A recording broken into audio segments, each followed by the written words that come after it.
center fielder Henry Morphew, batting .333 in the season. In the 3-hole for the Eagles, number 18, the first baseman with a grade A name, Trace Clickenbeard. He's batting .313.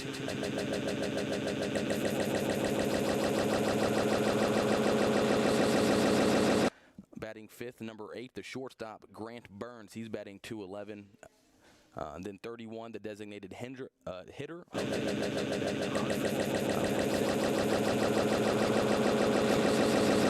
Season batting 5th, number 8, the shortstop, the second baseman Christian. He's batting .211. And rounding out the lineup, the designated number 4, the right fielder.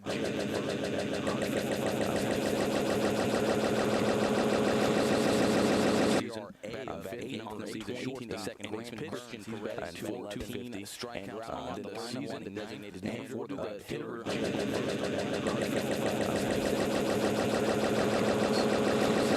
The plate, the starting pitcher for the Blue Jays is Dante Nelson on the season, a .424 earned run average, 17 innings pitched, 13 strikeouts in those 17 innings.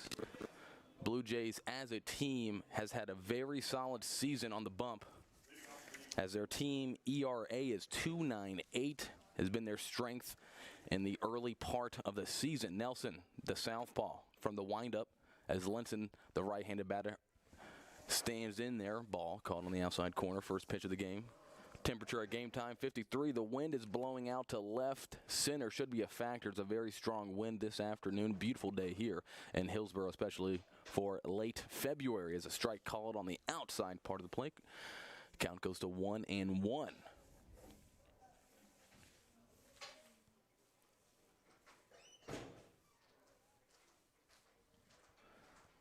Linson ropes that one into left field over the left fielder, and Linson's going to be there with a double. Play was made a lot closer than it should have been. The left fielder for the Blue Jays.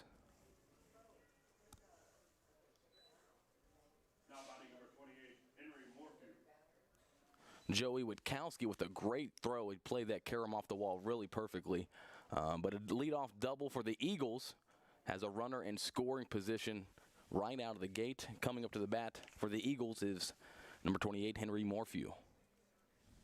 He leads this Eagles team in batting average, batting .333 on the season. It'll be lefty on lefty, as Nelson will be working from the stretch.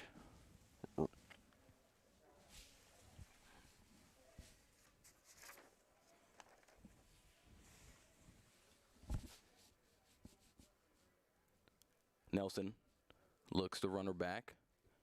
A strike called on the inside part of the plate. The Eagles, coached by Darryl Cronk, in his 9th season. And again, the Eagles coming into this contest with a record of 7-6.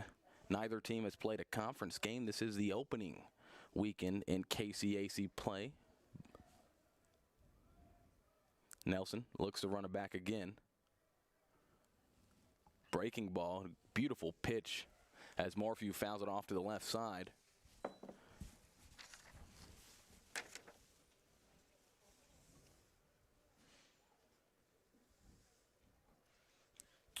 Zach Linson, the runner, the leadoff batter for the Eagles on second base, has not attempted a stolen base on this season. And he's running right here. And not even a throw from the catcher, Aguilar.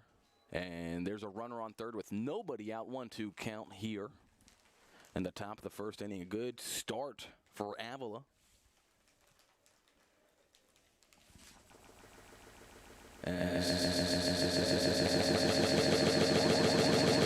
At the plate, ball outside. Count runs to 2-2.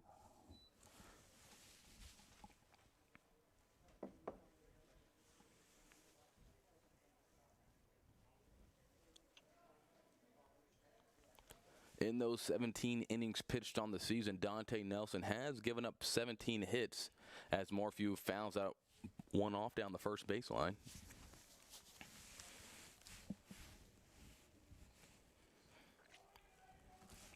We have a double header today here in Hillsboro. This will be followed 30 minutes after the conclusion with the second one. I believe 7-inning games. It's a swing and a miss on the breaking ball. Great pitch by Dante Nelson as he battles the strikeout, the second hitter of the ball game. Blue Jays needed that, especially with a runner on third. Now, with one out and digging in is another left-handed hitter, Trace Clickenbeard, batting .313 on the season. And I cannot think of many better names as a baseball player than his. And another great breaking ball. Coach Jake Jones talked about his breaking, all of his breaking stuff, and he really features that well. Throws the fastball 35% of the time, but the majority of the time he throws that breaking pitch as a changeup on the outside part of the plate goes in there.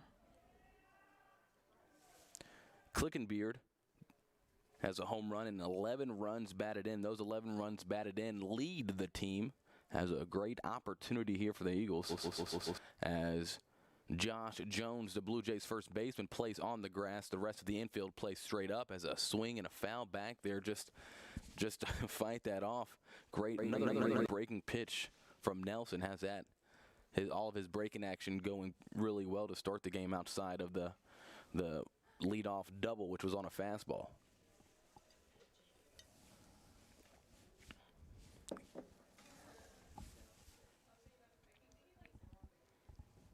Another breaking pitch. This one's up the middle to Christian Stone, the second baseman, who concedes the run and gets the runner at first.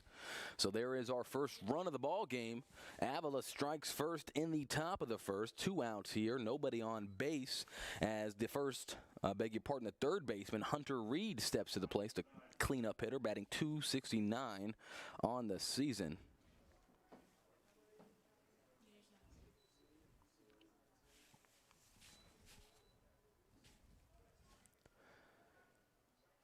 Nelson started the game in the windup, but he stays in the stretch, even with nobody on base, as he faces the right-handed Hunter Reed.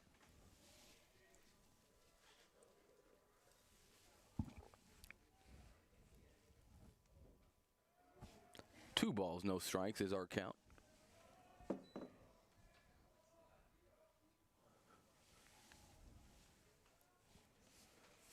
Blue Jays have had a pretty successful start to the season in non-conference play, compiling a record of 9-5, which includes a win over top 15 team Oklahoma City in Oklahoma City. And that wasn't necessarily a close game. The Blue Jays won that by a score of 12-3 as the count runs to 3-0 against a cleanup hitter, as a fastball's in there for a strike, belt high.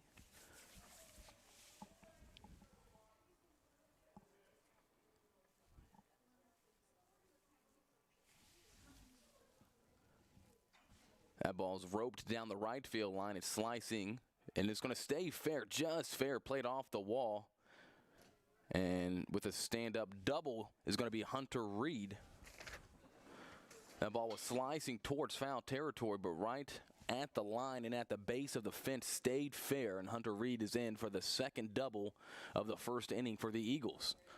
So for the second time this inning, there's a runner in scoring position, this time with 2 outs.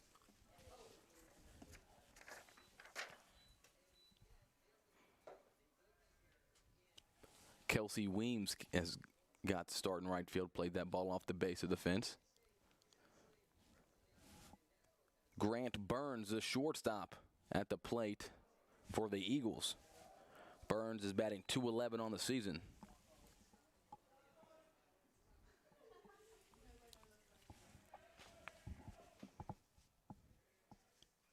And again, both teams come into this game with winning records. Avila puts that on the line as they're in 7-6. Nelson to the plate, a little bit low. Count runs to 2-0. I'd like to thank all the guys in the control room, led by Sports Information Director David Ediger, for getting this broadcast going. All the camera angles, they do a really fantastic job bringing this broadcast to all the families of the players and all the followers of Tabor baseball. Pickoff attempt at second base, and they got him. A great move by Dante Nelson. Feeds Christian Stones, who picks off the runner at second base. We go to the bottom of the first. The Blue Jays trailing by a run, 1-0.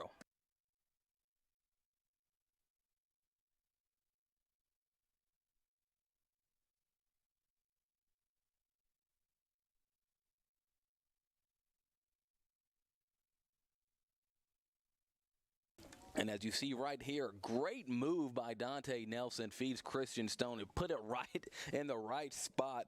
And you can see Hunter Reed just baffled by that attempt. Nothing that he could do in the right spot. Look at that, down right next to the base. Good feed to Christian Stone and a great tag. Bang, bang play at second base. We go to the bottom of the first. Actually, we'll bring you the Blue Jays lineup right here. Leading off for the Blue Jays is number 23, the center fielder, Pat Bethea, batting .245 on the season. Batting second, number 1, the shortstop, Matt Johnson, batting .176. He struggled at the plate to start the season, but he's extremely talented.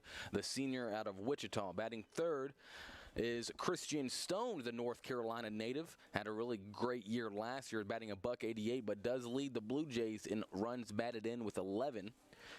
Cleanup hitter for the Blue Jays is the right fielder Kelsey Weems, batting .354, leads the Blue Jays in home runs with 3. Batting fifth is the left fielder Joey Witkowski, batting .257 on the season. Batting sixth is the catcher number 2, Leo Aguilar, batting .216. Batting seventh is the designated hitter number 44, Tanyan Schaefer, who leads the team in batting average at .385.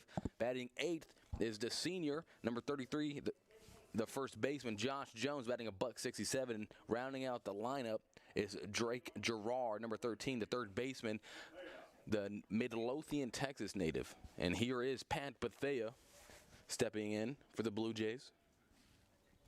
You can see his statistics right there on the screen. He actually leads the team in stolen bases. He has a big shoes to fill. As last year, Freddie Walker, the all-KCAC performer, was one of the nation's best on the base paths. I believe top 2 in the nation and one of the top in Tabor baseball history. And count goes to 2-0. And again on the hill for the Eagles is Brian Coffey. Said his stats a little bit earlier. He has an 8 ERA and 18 innings pitched. And there's a strike with the breaking pitch on the outside edge. And in those 18 innings, he has struck out 14, but he's also surrendered 23 hits. So if the Blue Jays, if there's ever a time for their bats to get going, it's now. As Pat Bethea was fooled on that pitch, swing and a miss, 2-2 is our count. Good breaking pitch right there by Coffey. Infield, outfield start the game playing straight up, and again, with that wind blowing out to left center, definitely will be a factor with any ball hit to center and left field. Of course, the Blue Jays have the short porch in right. There's not a sign with the amount of feet, but if I was a gambling man, I'd bet it's 290. And ball taken on the inside part of the plate, and that's not what you want if you're an Eagles fan, as you walk the best base stealer on this Blue Jays squad is Pat Bethea. Takes a leadoff walk. Blue Jays have a leadoff base runner to start the bottom of the first. Here comes Matt Johnson as you see his statistics on the screen.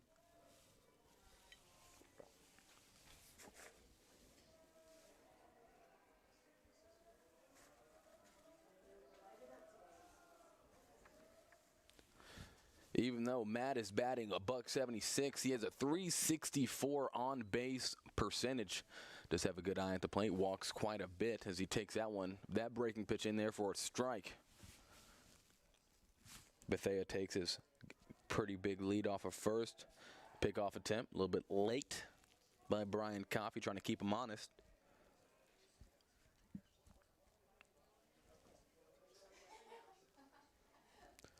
Johnson had a really good start to the season last year, but was injured. I believe he broke his foot, kind of stalled his season as Bethea is running. And Johnson, hits a screaming line drive to the second baseman, Christian Perez, who tosses the ball to first base for the double play. Bethea was running. It was the right idea, but the ball was scorched to the second baseman, and a double play for the Eagles brings up Christian Stone with nobody on base, 2 outs. In the bottom of the first, 7-inning game. The first of the doubleheader. Coffey breaking ball in the dirt. That was the right idea by third base coach Jake Jones, who was a graduate assistant on this staff, but he's been promoted in the coaching ranks as Coffee fires a fastball on the bottom part of the zone for a strike.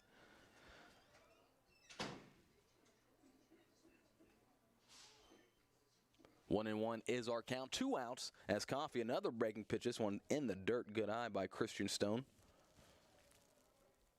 Can't think of a better state in the United States than North Carolina, which is where Christian Stone hails from.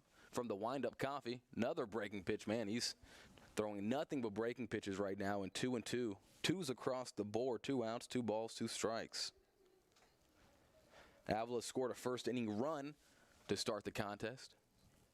And Stone, big swing and the miss, fouls that one back, stays alive at 2 and 2.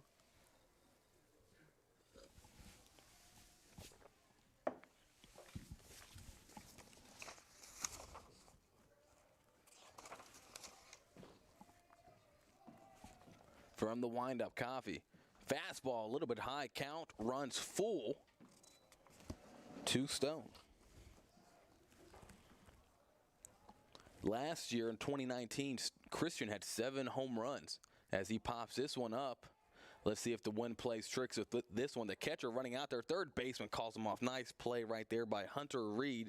And the Blue Jays, after a lead-off walk, a double play, and a pop-out, we will go to the top of the second. Avila leading 1-0.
And here we are in the top of the second inning. Leading off the inning for the Eagles is Jose Meza, the designated hitter, batting 100 on the young season. Dante Nelson back out on the bump for the Blue Jays. Throws a leadoff fastball on the outside part of the plate for a strike. Blue Jays defensive lineup.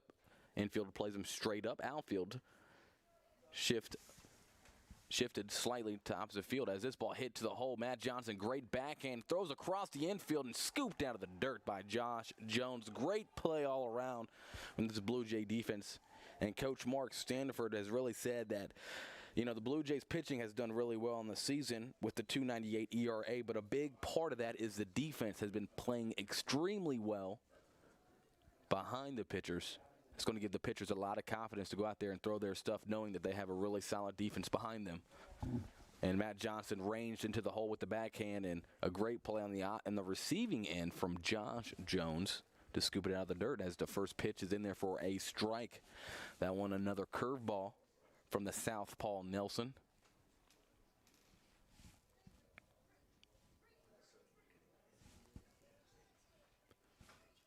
As he goes from the windup to start this inning, a fastball must have just missed on the inside part of the plate.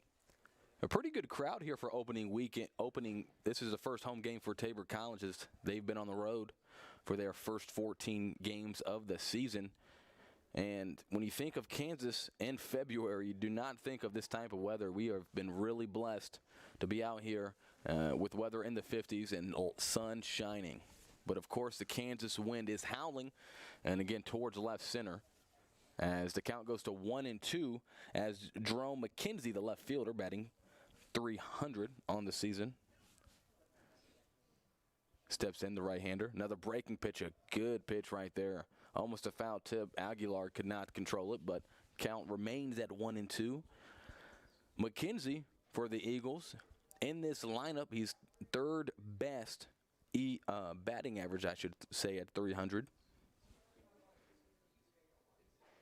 Batting 7th for the Eagles.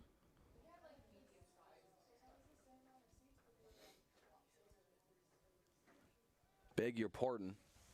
That's going to be Jose Meza because Hunter Reed got picked off to end the top of the first. So the first batter was Grant Burns, who had already taken a few pitches in the top of the first. And at the plate now, it's going to be Jose Meza. Jumped the gun a little bit on my end. 2-2 is our count. As Nelson, fastball in the dirt, count runs full.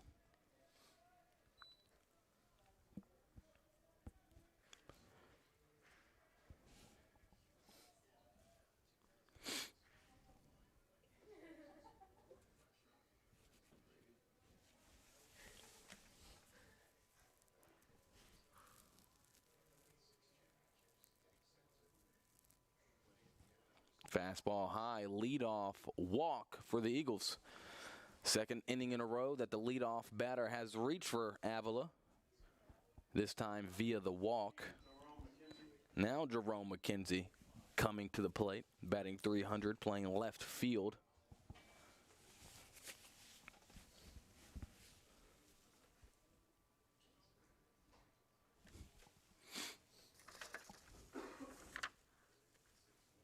Meza on first base has not attempted a stolen base on the season. Another great dig by Josh Jones, but however, a balk will be called on that pickoff attempt to first base, called by the home plate umpires, really adamant that the move to first was illegal by Dante Nelson. So, no, with one out, runner on second.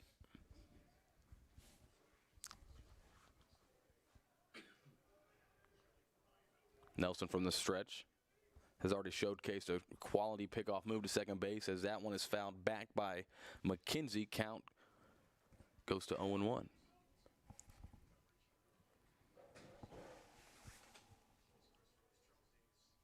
From the stretch, Nelson gets his calls from Aguilar. Aguilar, of course, has big shoes to fill as Dominic Vicentine, the Blue Jay catcher from last year, this ball is rolled slowly to third base, and Drake Gerard unable to field it cleanly. Runners at first and second now as the runner at second did not advance. Runners at first and second with nobody out. Beg your pardon, with one out.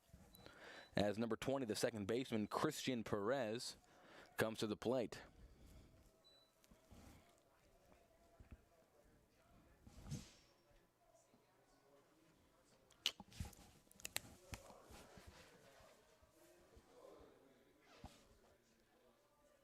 Middle infield for the Blue Jays playing double play depth.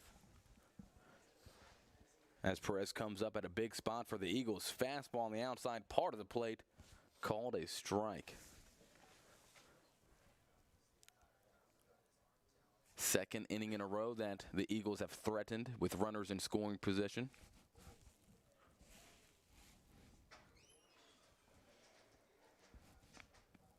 Breaking ball high, count goes to 1-1.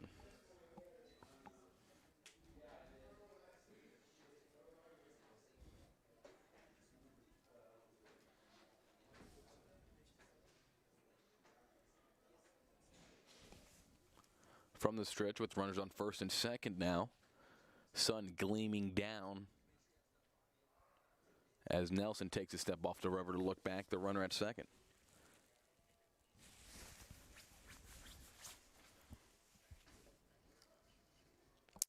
Christian Perez on the season has not registered an RBI. As a breaking pitch on the outside part of the plate, called a strike. Good breaking pitch right there from Nelson.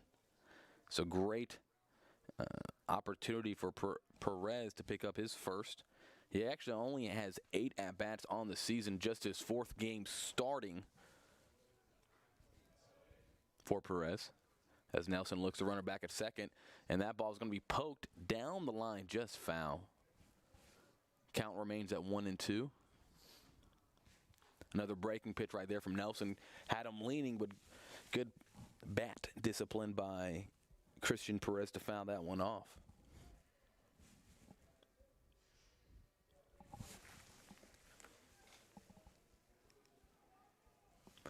Avila on the season again, coming in with a 7-6 record. They've accumulated wins against Manhattan Christian. Peru State is another one fouled off down the third baseline. Count remains 1-2.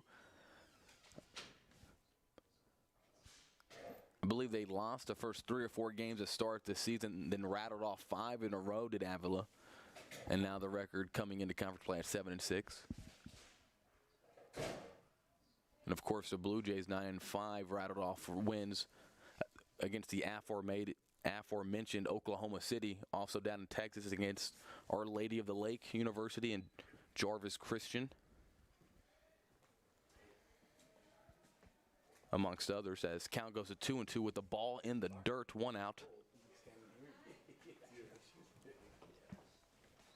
Nelson from the stretch, and again, middle of the infield playing double play depth as a ball low.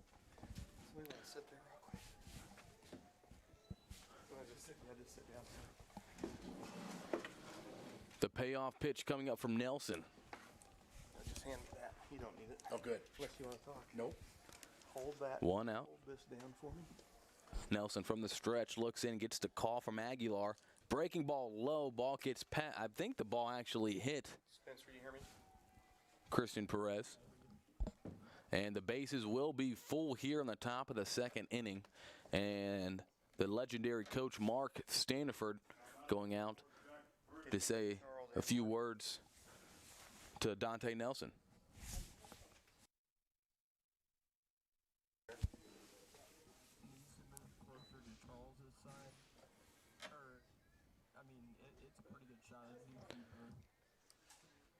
And as Coach Standiford gives his wisdom to the young pitcher, we will take a break here. The Sherry Fleming coach's timeout. Just kidding. I was just kidding.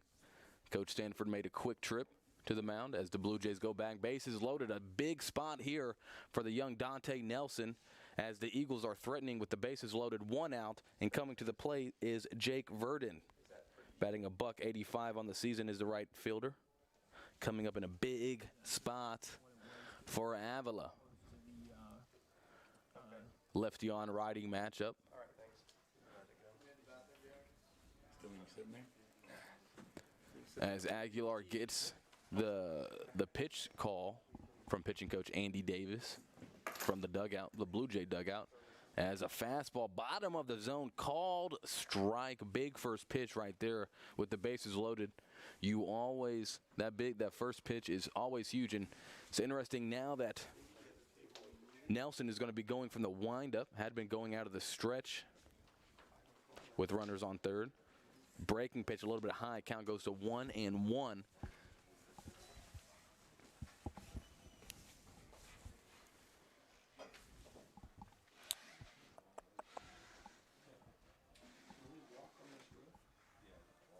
Verdon does have 4 RBIs on the season as Nelson, a fastball, and late on it is Verdon. You can tell that the Eagles are sitting on that breaking stuff from Nelson. Josh Jones, the first baseman, playing in on the grass. Drake Gerard playing deep at third, and middle infield playing at double play depth. 1-2 count from the windup is Nelson. Breaking pitch a little bit high, missed with a changeup. Count goes to 2-2. Top of the lineup due up next after Verdon. Zach Linson, who led off the ball game with a double, looms on deck. 2-2 pitch for Nelson. Fastball right down the heart of the plate, a swing and a miss. Huge pitch right there by the Blue Jays. Now bases loaded, but with 2 outs. Coming to the plate is Zach Linson. Talked about the leadoff double that he had to start the game. And he'll come up with the big spot here with 2 outs and ducks on the pond. Be a huge comeback for Nelson if he is able to get out of this jam here in the top of the second inning. Breaking pitch, belt high, calling ball. A little bit high, I suppose. Linson has seen his batting averages jump several points after his first at-bat. Came into the ball game batting .258, is now at .263. Nelson from the windup. Fastball high. Bases loaded. 2 walks and an error are how the runners got on. Now, with the bases loaded, 2 outs, the count is 2-0. Fastball outside, count goes to 3-0. Nowhere to put him, got to throw a strike. Zach Linson, the junior from Kansas City, Missouri.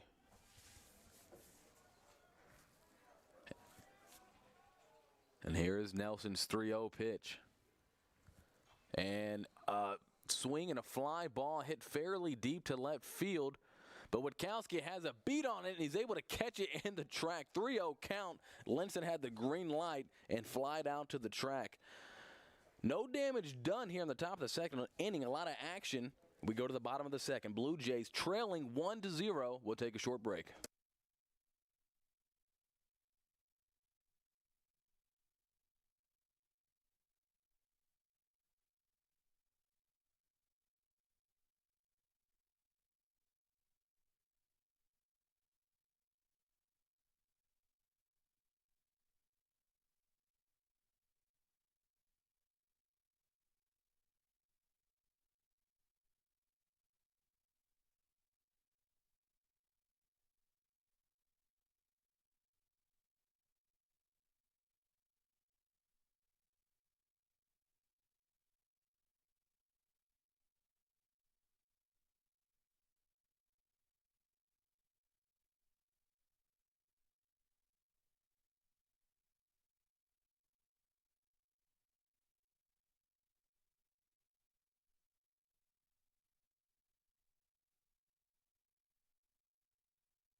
And he's a Blue Jays leading hitter at .354 on the season. And he's leading in the home run category, has 3. As the pitch from Coffey in there for a ball. But Weems leading the Blue Jays, tied in the lead for RBIs and leading in home runs. Has a really good start to the season as Coffey throws a breaking pitch in there, a swing and a miss by Weems, who is a infielder from Rockingham, North Carolina, swinging a miss again. And again, another great state of North Carolina native on this Blue Jay team. Must be the reason why they've had such a great start to the season. A lot of North Carolina natives. Fastball in there, swing and a miss by Weems.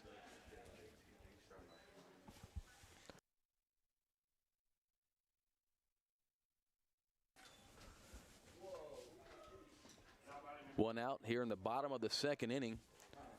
Good start to the second inning by Brian Coffey, who's lowered his ERA considerably. Coming to the plate now is Joey Witkowski, who had a great play on a deep fly ball to end the top of the second. Lefty digs in there on the season. Witkowski is batting .257. Witkowski, the native from San Diego, California, by way of Southwestern Community College, hit this one to the shortstop, and it's going to be an easy play for the Avila shortstop, Grant Burns, as 2 up, 2 down very quickly here in the bottom of the second inning.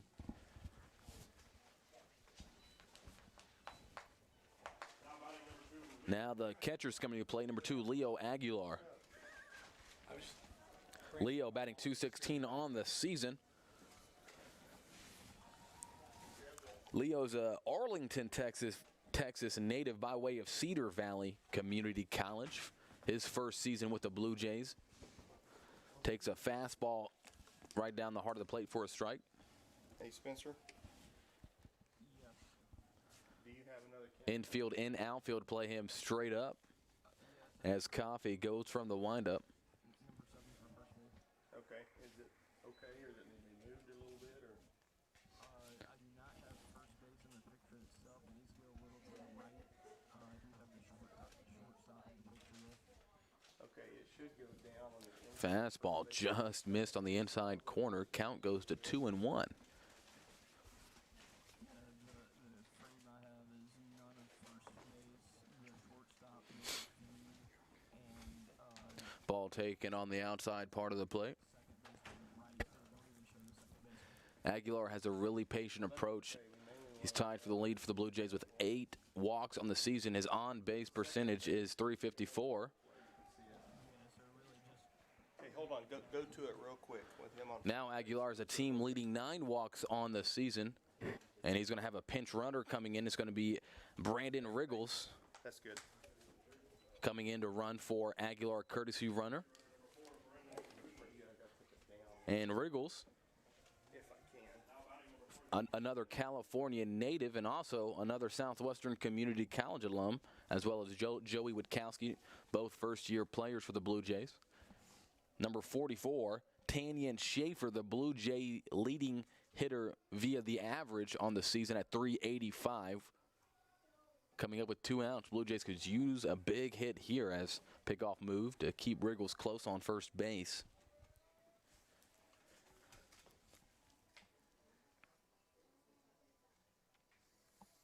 Riggles has attempted 3 stolen bases on the season, and all 3 of them have been successful as his fastball taken on the outside part of the plate. And the aforementioned Aguilar, who just walked, again, has a really solid approach at the plate. Does not swing at a lot of balls outside of the zone. And again, 9 walks on the season, leads the team. Another pickoff attempt at first. Coffee very cognizant to keep that runner close. Does not want to put a runner in scoring position with 2 outs. Trying to keep the Blue Jays away from stealing a run here in the bottom of the second. Retired the first 2 batters with ease. A strikeout and a ground out to short. Now working from the stretch. And Tanyan Schaefer was trying to send that ball all the way to Montana. Swung and missed. Count goes to 1-1. And again, the wind will be a factor with any fly ball. We saw that in the top of the second with the 3rd out of the inning. A routine fly ball was pushed all the way to the edge of the track with the bases loaded and 2 out. Fortunately for the Blue Jays, it was caught by Witkowski and no damage done. But any normal fly ball hit, definitely the ball will carry. Down a little bit. I just wanted to be able to see a little bit of the first. But Coffee, eyeing Riggles. Does not leave in a breaking ball in the strike zone. Another swing and a miss by Tanyan Schaefer. hey, go to that shot one more time.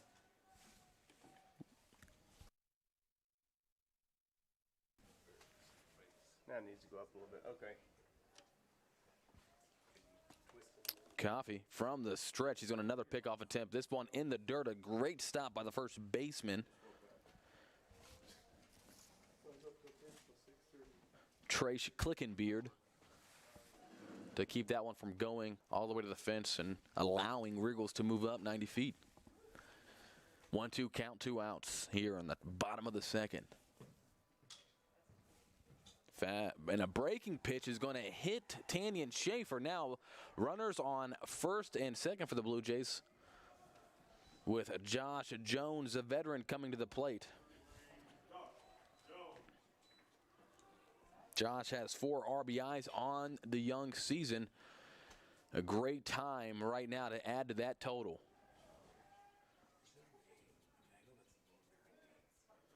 You see a statistic there. He's a really solid leader on this Blue Jay club. Brings a lot of veteran presence to the dugout. Really solid defender at first base. Takes that one high. Blue Jays, of course, have runners on first and second. All the damage being done with 2 outs.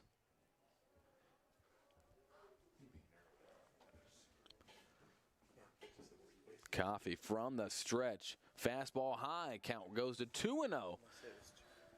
Josh Jones now has the luxury of choosing his pitch to look at and swing it. And then there's going to be a short meeting Is that about right? Okay. We don't gotta run up and at the mound. Coach Darryl Cronk wants a word with his pitcher.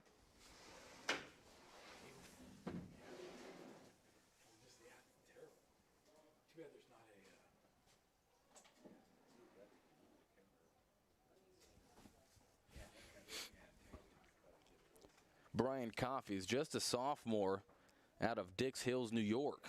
Transfer from Pace University for the Eagles. Riggles takes his lead off of second. Watched closely by the shortstop Burns as Josh Jones fouls that one off. Took a big swing at it. Fouls it off behind the plate.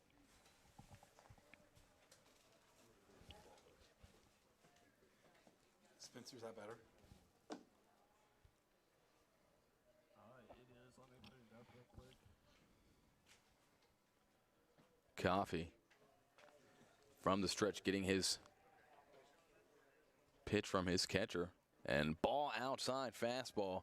Count goes to 3-1. Another hitter's count. Another hitter's count for Josh Jones. He has taken 3 walks on the season, but he's looking for a pitch to drive right here. Blue Jays trailing 1-0. Fastball, a little bit high. It's going to be a walk, and now the bases are loaded for the Blue Jays. Coming to the plate is sophomore Drake Gerard, the third baseman, batting 160 on the season. Very talented. Started a lot of last year, especially when Matt Johnson went down with an injury. Not many freshmen have come into this program and produced, and Drake definitely did last season. Had a really solid freshman campaign for the Blue Jays. Also one of their better pitchers, so a two-way player. And looks at a called strike right down the middle. Good pitch there by Brian Coffey.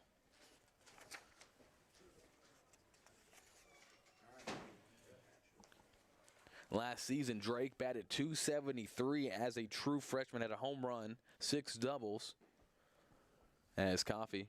And that ball's going to get away from him. Riggles running the play is going to score easily. Blue Jays tie the game at 1 on a wild pitch from Avila. Now runners on second and third, and the Blue Jays have now tied the game. So a good opportunity for Drake Gerard to give the Blue Jays the lead. Gerard has 4 RBIs on the season. And last year, Drake had 19 runs batted in. So now from the stretch, Coffey throws a fastball high. Count runs to 2-1 for Coffey. Retired the first 2 batters very quickly this inning. And all this damage being done here with 2 outs. Blue Jays showing solid fight here in the bottom of the second inning.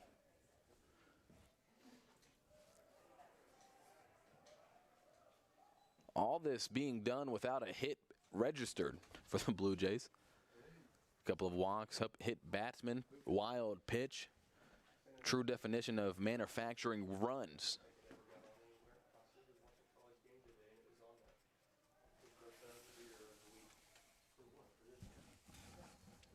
Coffey takes a minute off the mound, gathering himself. And of course, he's still working from the stretch. And a big swing and a foul right there from Drake Gerard. Count goes to full 3-2. 2 outs. First base is open after the wild pitch. On deck is Pat Bethea, the leadoff hitter for the Blue Jays. Avila still playing the defense straight up in the outfield and in the infield as Gerard battles and fouls that one off to the right side. Hopefully it didn't hit my car.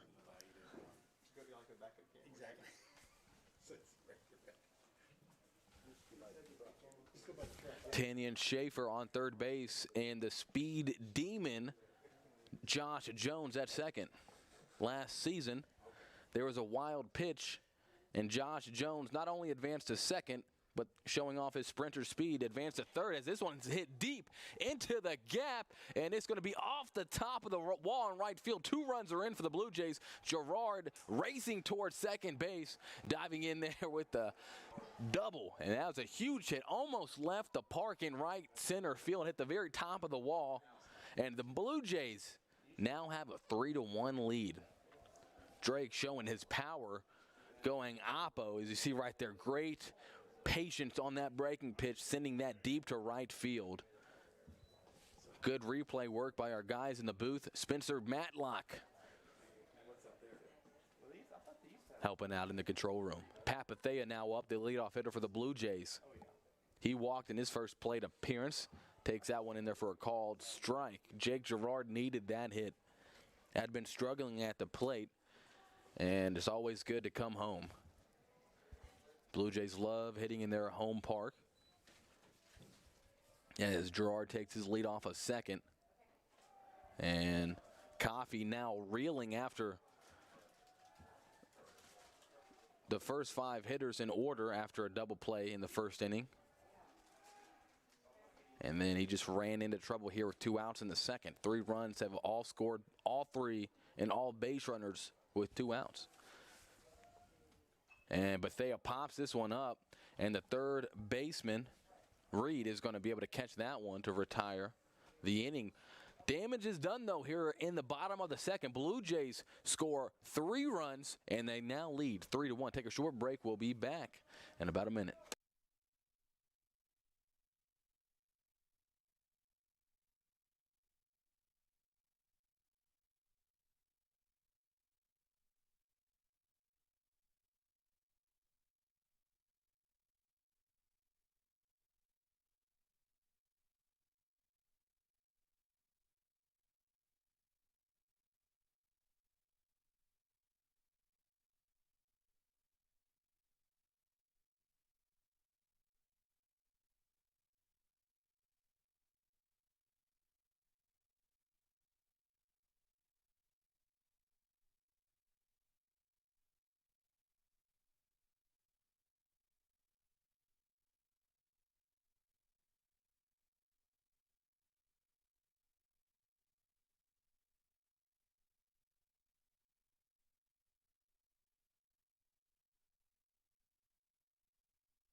And we are here in the top of the 3rd inning. Leading off for the Eagles is the center fielder, number 28, Henry Morphew.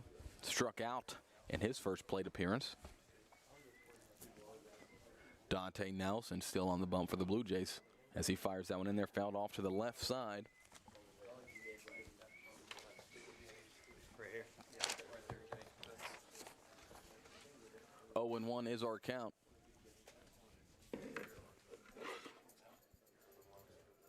As Morphew digs in from the left side, lefty on lefty, a great breaking ball right there from Dante Nelson.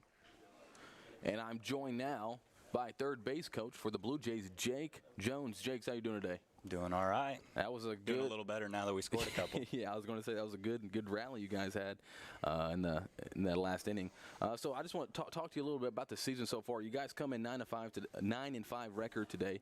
Talk about how well what you guys have been doing well to start the season. What have been your strengths, maybe some weaknesses?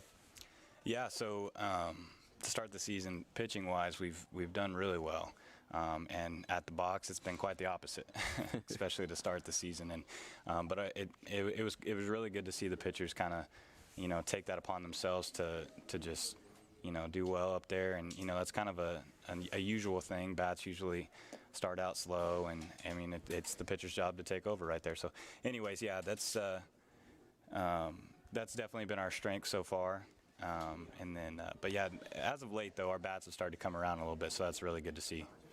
You guys talk about you. So you guys go into Oklahoma City against a team that we traditionally have not played well against, and you guys go in there and absolutely rattle the cages, winning 12-3. Talk about that game in general, because that's the number 12 team in the nation, I believe. Yeah, so we went down and played them in the midweek, and we had came off the weekend up in Kansas City. We kind of struggled. Only won one game up there, lost some games we definitely shouldn't have. But then, go down to Oklahoma City, did well, and that's against a really good team. On Monday, we kind of we didn't even have practice the day before that game. Gave the guys a day off because we had been kind of going at it for a while, and we just had a meeting and we talked to the offensive players about just more approach stuff and just kind of a mindset type thing and just how they can prepare themselves. And I think that definitely helped a little bit. And I mean, these guys are athletes too, and they can play. So I mean, it just took that, somebody to ignite it, and they kind of took off. So. And as Dante Nelson hit a batter and he advanced to second, now Clickenbeard flies out for 1 out, runner on second. And so you guys going to Oklahoma City is huge win, 9-5 coming in. The roster, there are some familiar faces with Matt Johnson and Christian Stone amongst others, but a lot of turnover again this year. Mm-hmm. And you guys, how as a coaching staff have you guys handled that, and how has that resulted in success? Well, first of all, we got a good group of guys. It's made everything a lot easier. They come in, and I mean, it's fun to come to practice, and guys are here early before practice starts. You can come in the locker room and you'll see guys just kind of hanging out, watching, TV or whatever. There's been some spring training games on and stuff they've been watching, and even if the TV's not on, they're just kind of messing around and having fun. So, anyways, that's made it pretty easy for us, because I mean, once you put guys out on the field and you get them just play together a couple times, they start to roll and just start to mesh, because it's the same game they've been playing, just with different people. Yeah, absolutely. And you touched on the pitching staff. Derek Watts is the veteran in the staff. He's pitching really well to start the season. But all the other guys, some of them have been here, but they're new in the starting rotation. Who's really stepped up for you guys to start the season? Caden Everett is a big one. He's a freshman out of Pratt, Kansas. He's done extraordinarily well. He came in and we kind of threw him out there in some pressure situations and for his first outing, his first collegiate outing, and he definitely impressed. So, I mean, he's been very. I mean, it's helped us out tremendously. Jacob Espida, he's from California. He was at Clark University last year. He's done really well out of the bullpen too. But starting-wise, Dante, who's throwing right now, he's kind of struggled these first couple innings, but he's been solid for us. He's out of Maple Woods, and he's another new guy. And then Drake Gerard, I mean, he pitched good last year. Really only pitched in. He didn't get a ton of innings because he was our shortstop, because Matt got hurt last year. So it's kind of tough to take him away from that. But yeah, I mean, he's been pitching really well too. So as a ball in the dirt, runner advances to third base, 1 out. But a little bit on Dante, he really showcased that breaking stuff that you were talking about earlier. So what pitches, especially, is it the curveball changeup action that worked for him that start the season so well?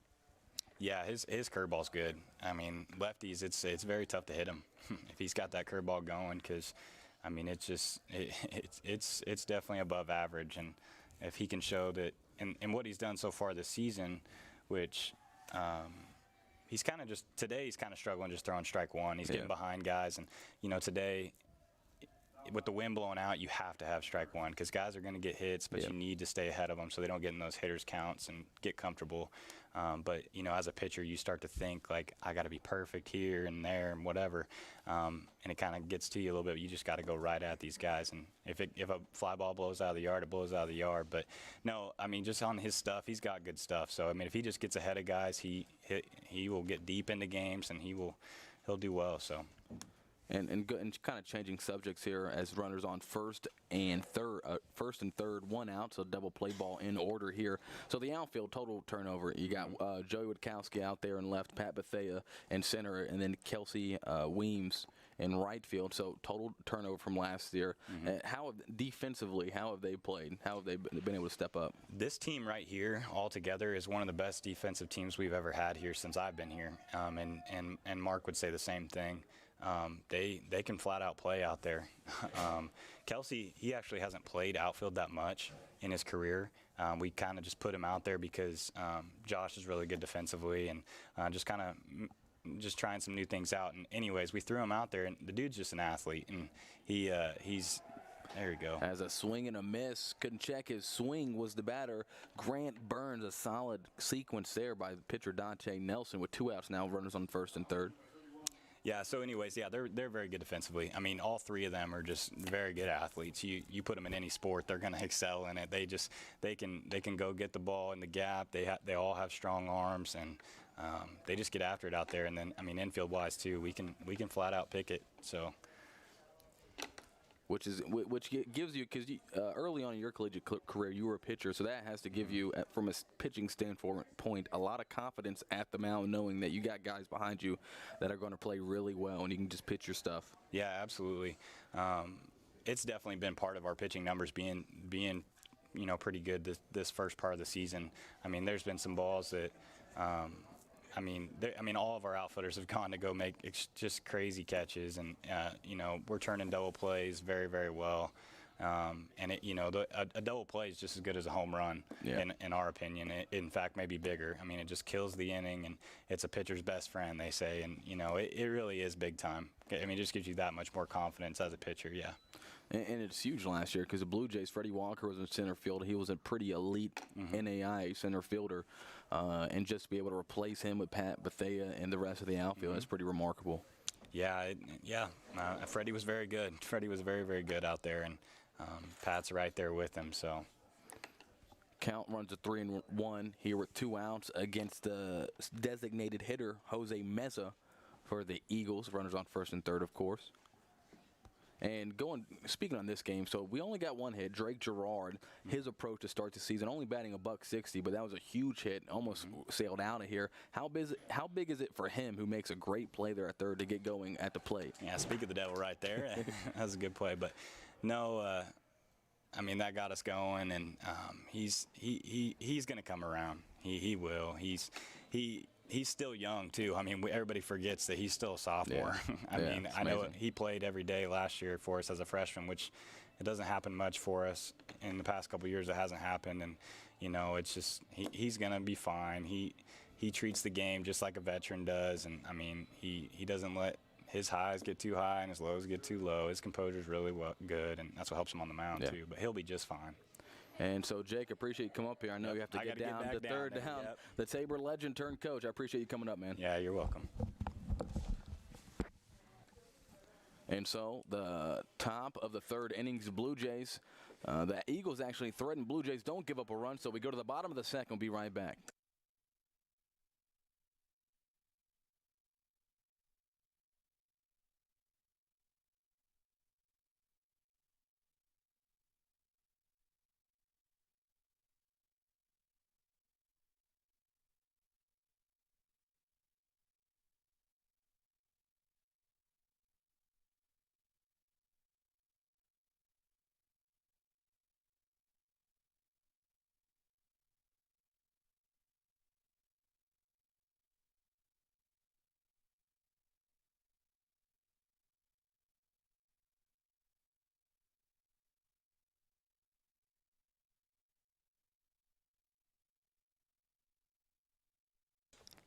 Leading off the bottom of the third inning for the Blue Jays is Matt Johnson as he fouls the first pitch off into the Eagles' dugout. 0-1 count. Blue Jays, of course, leading 3-1.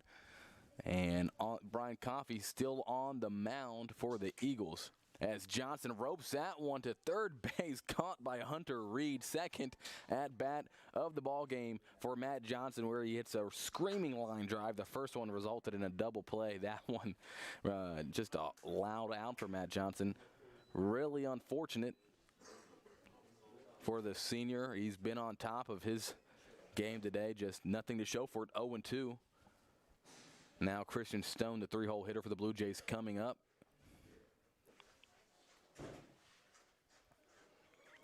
Christian popped out in his first at-bat on the season, now batting 183. Takes that for a ball. Really solid approach at the plate does Christian have. Has 8 walks, now second on the team. Takes a called strike, breaking ball on the inside part of the plate. 1-1 is our count. And again, a great crowd here for the opening weekend here in Hillsboro. As a ball high, 2-1 count. I know everyone around is excited that we have great weather, and not only great weather, but baseball being played here in Hillsboro. Coffee from the windup throws a fastball, just missed on the outside part of the plate. Count runs to 3-1.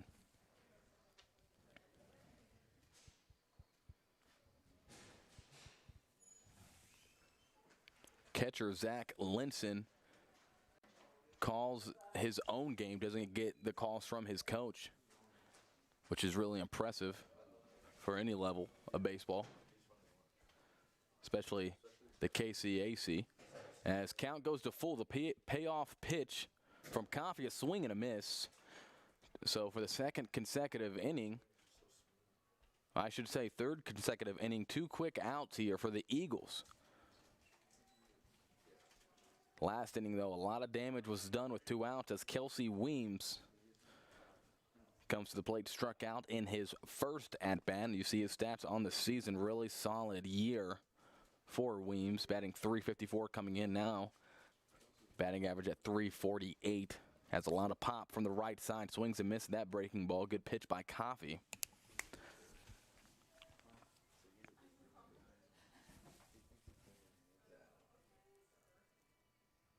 And another swing and a miss, 0-2 count.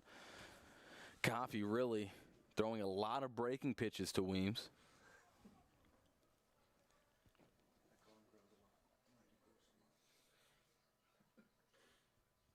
And Weems waves and misses at that one. Ball gets all the way to the backstop. It's going to be a close play at first base, but the catcher Linson able to make a strong throw to retire Weems. And just like that, 3 up, 3 down, we go to the top of the 4th. Blue Jays leading 3-1.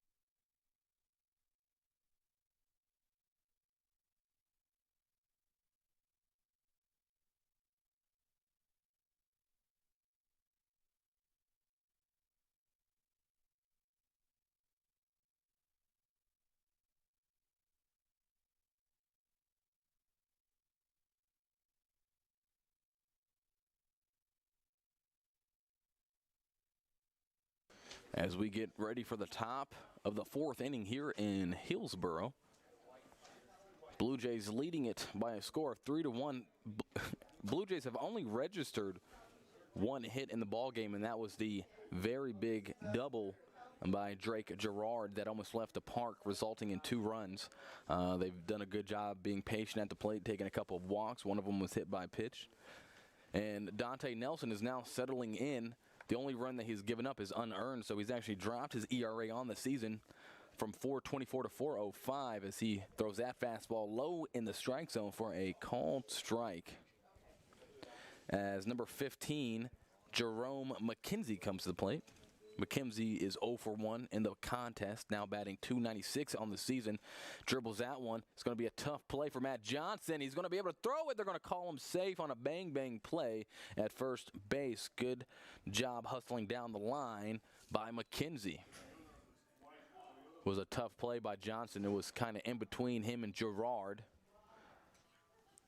And results in a leadoff hit. So McKenzie at first. As you see the replay here, just kind of in between in the hole. Johnson makes an athletic move, but McKenzie, hustling up the line, was able to beat it.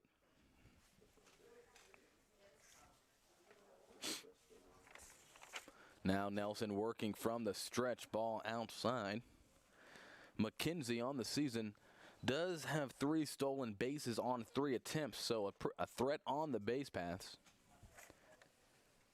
As a team, Avila pretty efficient on the base pass. Have stolen 19 bases out of 24 attempts. Blue Jays have 31 stolen bases on 41 attempts. More stolen bases, a little bit less efficient.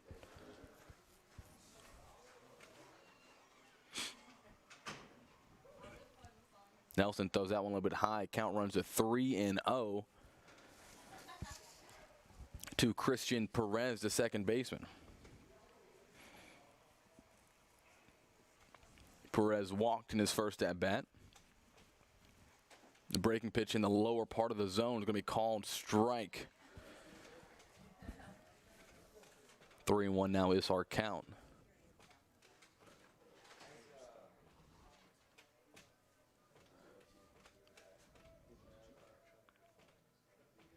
Pickoff move to first base. Going back is McKenzie.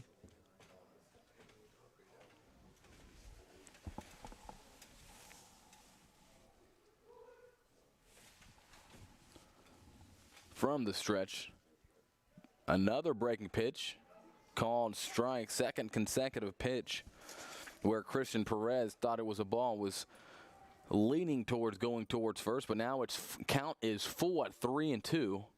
Big pitch coming up from Nelson. Runner going. Good jump by the runner, but it won't matter. Walk to Perez. Will have runners on first and second. It was a really, really solid jump by McKenzie as he was going off of first movement.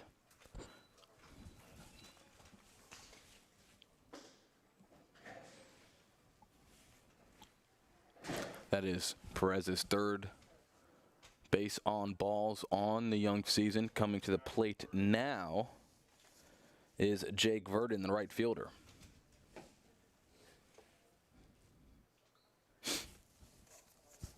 The 9-hole hitters 0 for 1 with a strikeout. That strikeout was with the bases loaded and the top of the second. And he's squaring around a bunt, breaking ball on the inside part of the plate, called strike. Good pitch there by Nelson. Has nobody out, and the third base coach for the Eagles giving his signals to Verdon. Let's see what he chooses to do now. He squares around a bunt again. Does not offer for the second time, but ball taken for a ball, 1-1.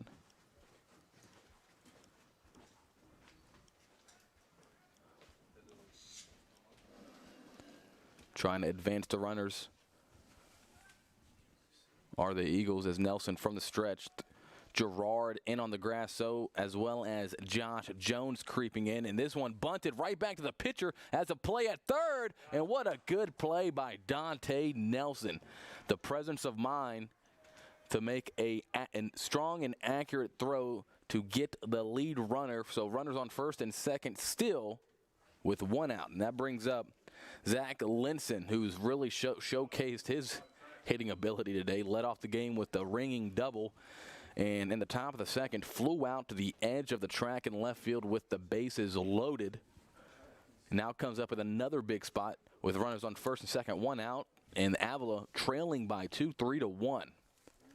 So he's had Nelson's number in the early going. Nelson now getting his call from Aguilar. And a fastball in the bottom part of the zone called a strike. And another key thing that just happened for the Blue Jays, they just took the Eagles' best base runner off the base paths with that. The speedy McKenzie was thrown out at third on that bunt attempt. So 0-1 count off the first pitch fastball from Nelson. Steps off the mound to regather his thoughts.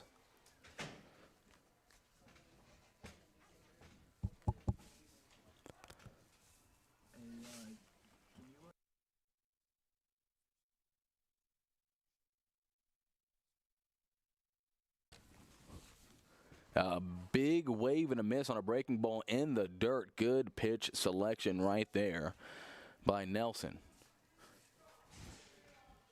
And, of course, a veteran pitching coach, Andy Davis, signals in the pitch to Aguilar before each pitch as Nelson works from the stretch. Runners on first and second with one out, 0-2 count to leadoff hitter Zach Linson. Nelson, another breaking pitch right down Broadway, strike 3.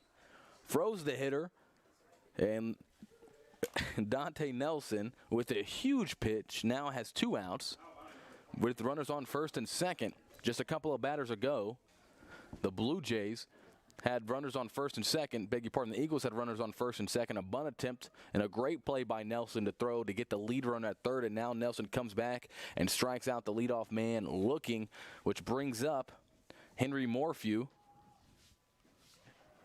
with runners on first and second with 2 outs as he waves and misses at that one. 0-1 count. They're going to call, I believe, a balk. So that pitch will not count. And runners will advance to second and third. So 2 runners in scoring position for the Eagles now. Coach Standiford coming back out. And we will take a Sherry Fleming timeout here in Hillsboro.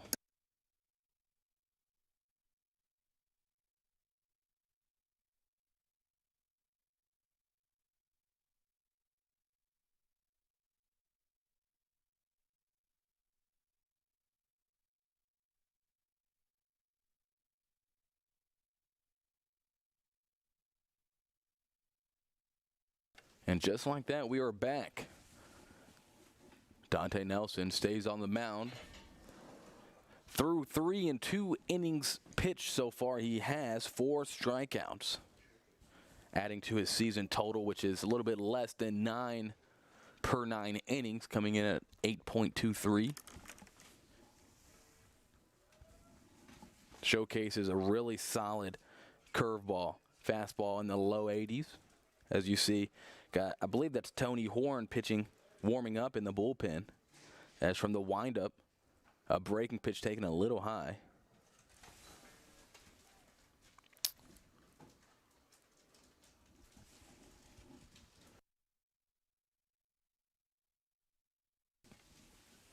One and one count, 2 outs. From the windup, Nelson almost hits Morphew as the count runs to 2-1.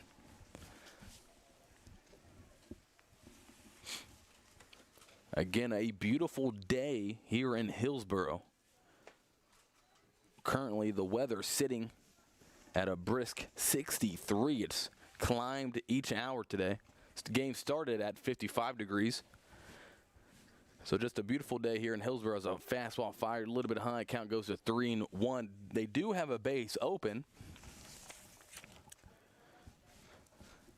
but with a 3-hole hitter coming to the plate, and Clickenbeard, who's batting .313 on the season, also leads this team in home runs.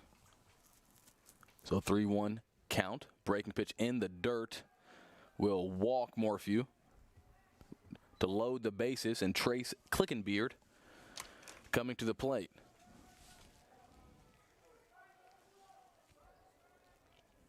Clickenbeard 0 for 2, but does have a run batted in the first inning.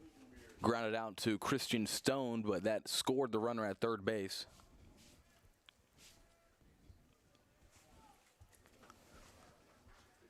So bases loaded, big spot here for the Blue Jays, and Dante Nelson in the top of the 4th inning. Throws a breaking pitch just a little bit high at the letters. Count goes to 1-0. Don't want to lose a hitter here with the bases loaded. In the top of the 2nd inning, the Eagles had the bases loaded with nobody out in. Nelson was able to strike out a batter and retire the 3rd out right after that. So he's already done excellent work with the bases loaded, but now the count goes to 2-0 with 2 outs. And needs to make some big pitches here to Clickenbeard. Nelson now at 90 total pitches in the ballgame, has walked 4, struck out 4. And that ball's thrown in the dirt, so count goes to 3-0. And actually in the top of the 2nd, the same thing happened with the bases loaded, but Zach Linston had the green light 3-0 and almost sent the ball to the tennis courts, but flied out to the edge of the track. And now let's see if the Eagles' third base coach gives Clickenbeard the green light. No place to put him, 3-0 count. And a changeup taken right down the heart of the plate for a strike. Count now goes to 3-1.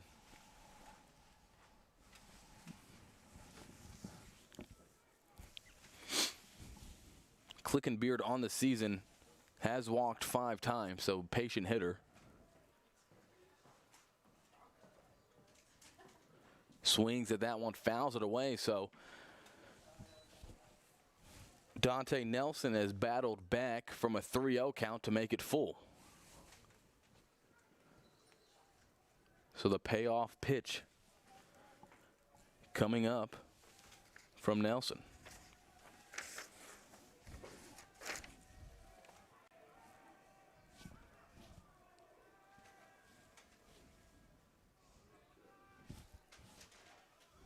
Runners going with the count full and 2 outs, and a walk to Clickenbeard will score a run for the Eagles, and they cut the deficit to just 1. 3-2 is our score now in Hillsboro. And I believe we're going to have another Sherry Fleming call to the mound right here by Coach Stanford. Let's see if he brings in Tony Horn from the dugout, and he will.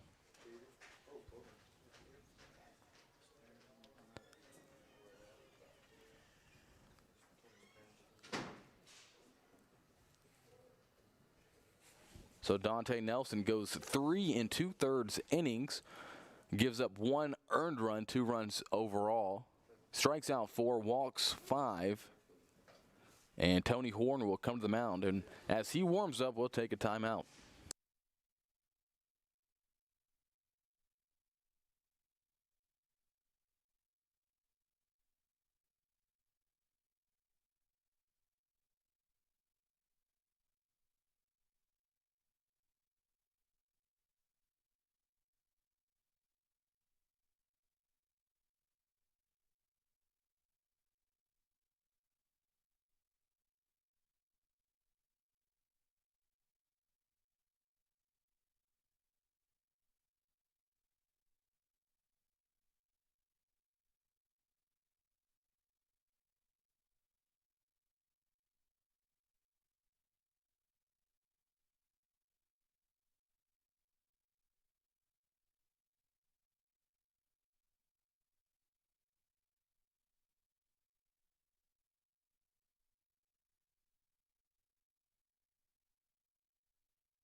Tony Horn is all warmed up and he's ready to pitch. He's had a solid start to the season. He's pitched 7 innings. His earned run average is at 1.29.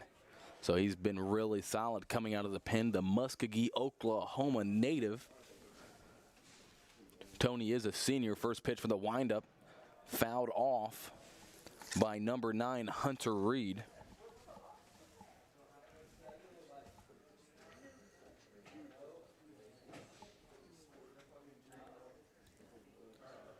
Hunter Reed is 1 for 1 in the contest with a walk, so been on base each time. Comes up big in a big spot here. Bases loaded with 2 outs. Horn fires a fastball high. Fastball's coming at the mid to upper 80s for the senior.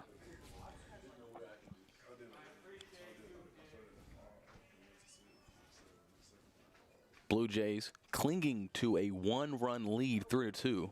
All 3 of the Blue Jays' runs have come in the bottom of the second inning. A breaking pitch low from Horn, 2-1 count to Hunter Reed. Reed, the cleanup hitter coming into the contest, batting .269. With his hit today, has bumped that average up to .273. And he hits that one to the shortstop. Matt Johnson goes the easy way to Christian Stone. So Tony Horn comes in, limits the damage done here in the 4th inning. 1 run by the Eagles. The Blue Jays still leading by a score of 3-2.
And we are here in the bottom of the 4th inning. And leadoff hitter for the Blue Jays is the left fielder, Joey Witkowski. Takes a ball low. Still on the mound for the Eagles is Brian Coffey. He's out there for his 4th inning of work. Witkowski is 0 for 1 so far. Again, Blue Jays only registering 1 hit, which was the big hit by Drake Gerard back in the bottom of the 2nd inning. Takes that one for a ball, 2-0 count.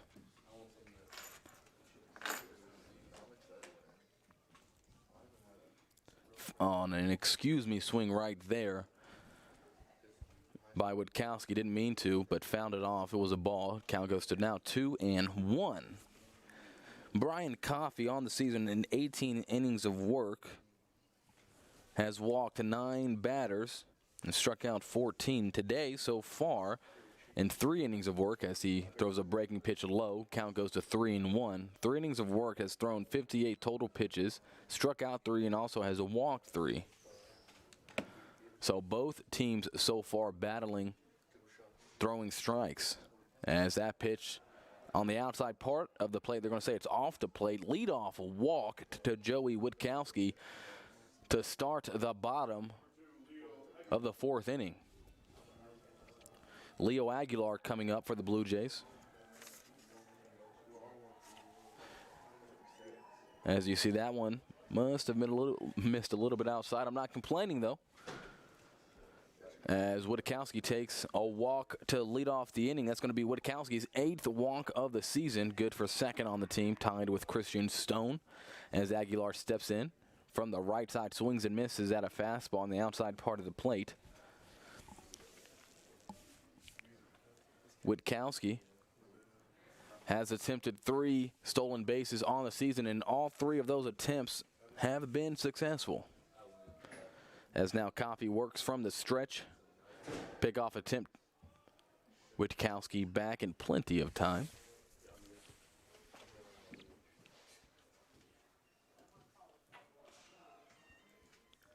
Wind still blowing very adamantly out to left center. And Witkowski's going, and a pitch out attempt to second base. Going to be a bang-bang play, and he's going to say safe. The official had the mannerisms asking if he could check if the fielder had the ball in his glove, then he was going to check, and he did. But he ended up calling him safe, and now they're having a conversation in the middle of the infield. But typically when you see an umpire point to the second baseman who had the ball in that stolen base attempt, he points and then he says out once he sees that the baseman had corralled the ball. The second baseman did corral the ball, but he ended up just calling him safe. Interesting sequence right here in Hillsborough.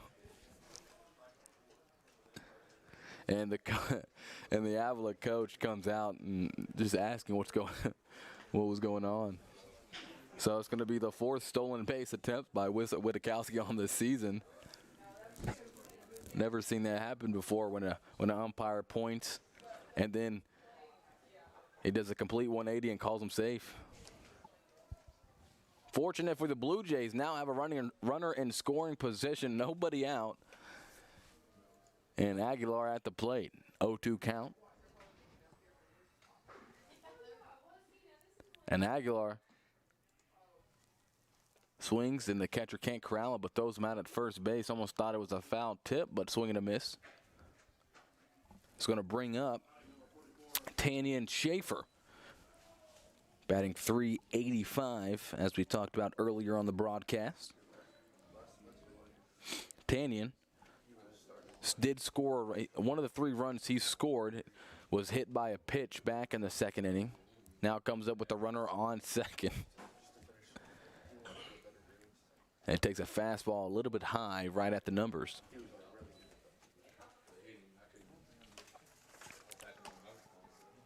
Tanyan, a junior outfielder from Topeka, Kansas, by way of Butler Community College. First year on this Blue Jay team.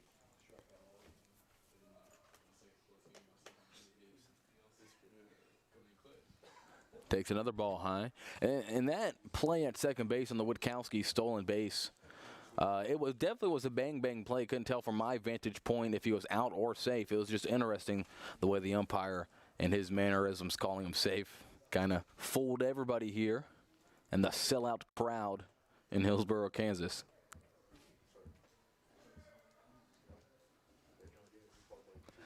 And this ball is hit to the right side of the infield, taken by Perez. Advances to run to third. However, there are 2 outs now. So Schaefer advances the runner to third.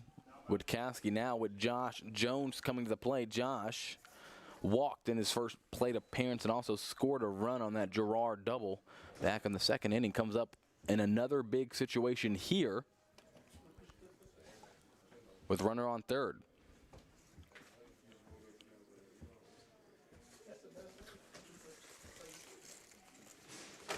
So Coffey with a runner on third starts from the stretch, throws a breaking ball in the dirt. 1-0 count now.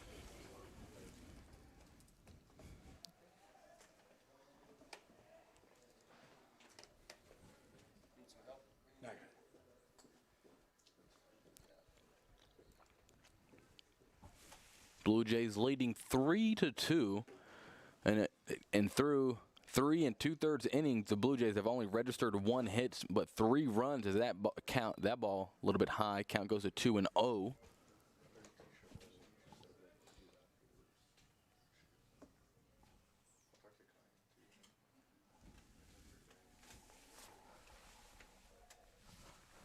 Coffey's pitch and a little bit high. Count goes to 3-0 now for Josh Jones.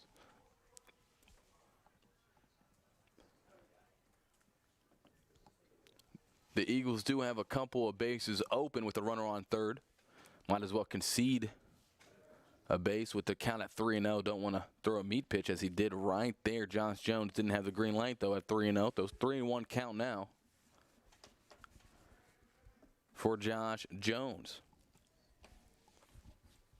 Avila has been playing defense straight up for each hitter so far in the contest.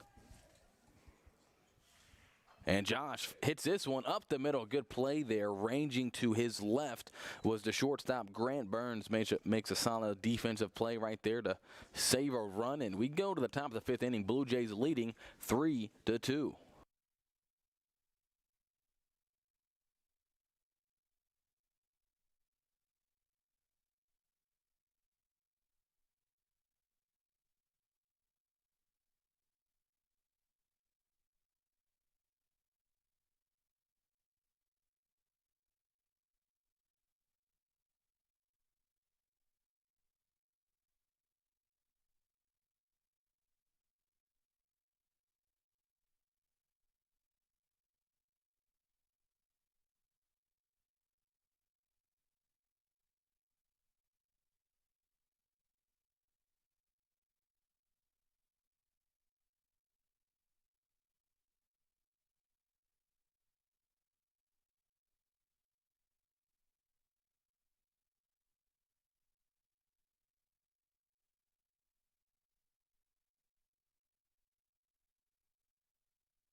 Top of the fifth inning here in Hillsboro. Tony Horn, after 1/3 of an inning last inning, coming in and minimizing the damage with the bases loaded, comes back out for the top of the 5th as he throws first pitch for a ball. Working from the windup now, came in working from the stretch with the bases loaded. Fires another pitch in there for a ball. Leading off this inning for the Eagles is number 8, the shortstop Grant Burns, who ended the last inning with a solid play ranging to his left and a called strike in on a fastball from Tony Horn.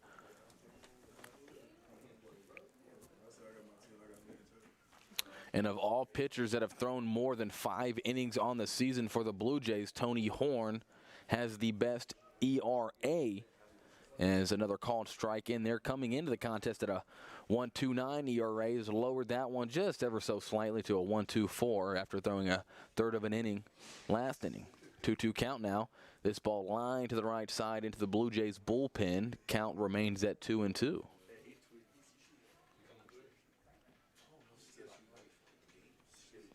Blue Jays playing straight up. Girard and Jones deep at the corners in the infield.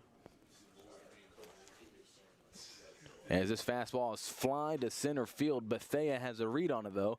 And the first out of the inning is retired by the Blue Jays center fielder.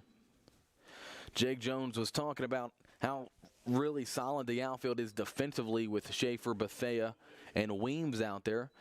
Bethea and Schaefer, I was just told by our SID, David Ediger, that they were roommates in junior college, and they're also roommates here at Tabor College. So it's really awesome now that those two close friends are now roaming the outfields here in Hillsboro and also roommates here at Tabor. So it's really cool with Horn's first pitch to Meza. A little bit low for a ball breaking pitch. Horn has thrown 2/3 of an inning out here, so it'll be interesting to see how long Coach Stanford will let Horn go here. Only 7 innings pitched as a relief pitcher on the season, coming in at certain spots as he throws that one in there for a ball 2-0 count.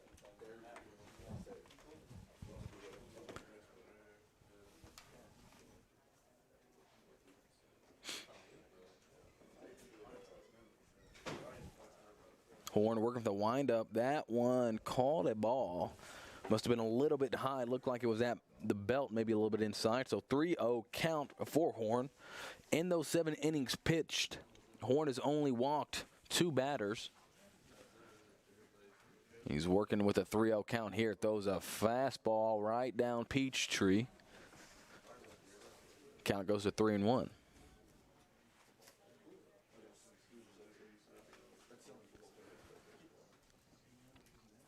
Aguilar's had a solid day behind the dish, catching now his second Blue Jay pitcher. Another fastball swing and a miss by Meza. Was really sitting on the fastball. Had a big, mighty swing in it, but missed. Good pitch right there by Horn. Now was working with a full count. Was 3-0 just a moment ago, but has battled back here, shaking off a few pitches from Aguilar. He wants his own pitch. Let's see where he goes. And it's a breaking pitch. It is going to be a called third strike. Oh, what a pitch from Tony Horn. Freezes Meza. And now 2 outs here in the top of the 5th inning. Battled all the way back from 3-0. And he shook off a couple of pitches from Aguilar. He knew what he wanted to throw, and he threw it perfectly right down the middle of the plate, a breaking ball.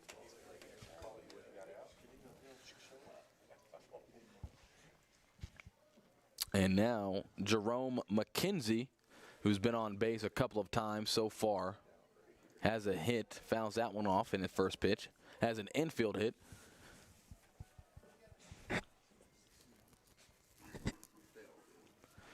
Avila actually out hitting the Blue Jays 3-1 on the scoreboard, but Blue Jays hold a 3-2 lead as McKenzie takes a mighty swing in that one, fouls it again.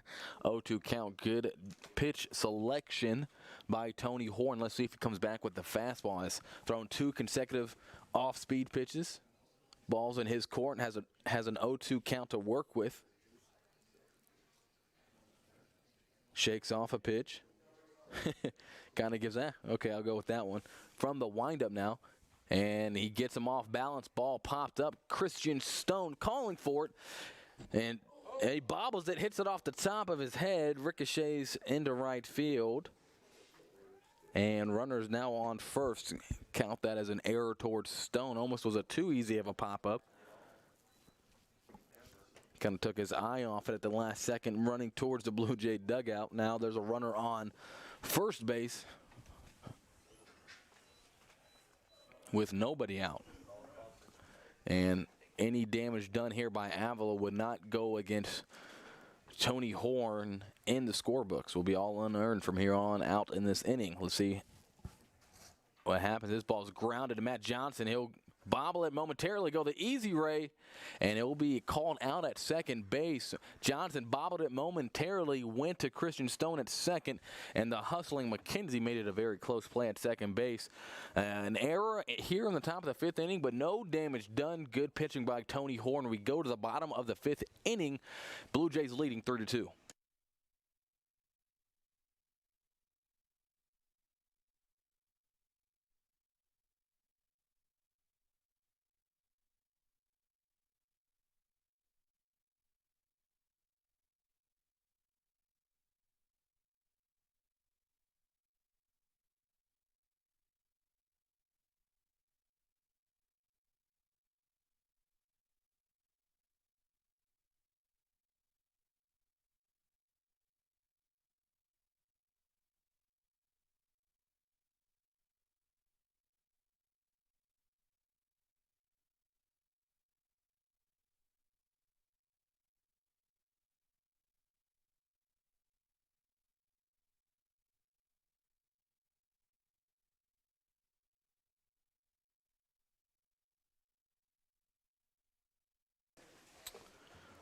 Back here in the bottom of the fifth inning now for the Blue Jays. Leading off is number 13, Drake Gerard, who has not only the biggest hit of the ball game, but it is the only hit of the game for the Blue Jays as they lead at 3-2 here.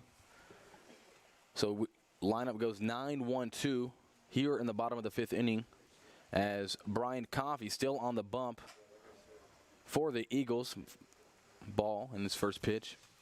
You know, it's interesting. Coffey comes into the ball game with an 8 ERA. He's lowered that pretty substantially, and his 8 ERA coming into the ball game was actually lower than the team average in ERA. As Gerard has his second hit of the contest, he now owns both of those Blue Jay hits. But going back to the ERA, the average team ERA for the Eagles is 8.09.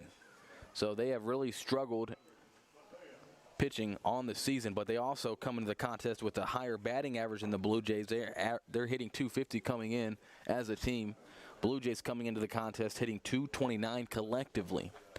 But Gerard really having a solid game at the plate, coming in batting a .660 has really improved his batting average on the season with 2 hits, double and a single. Brings up the top of the lineup, Pat Bethea.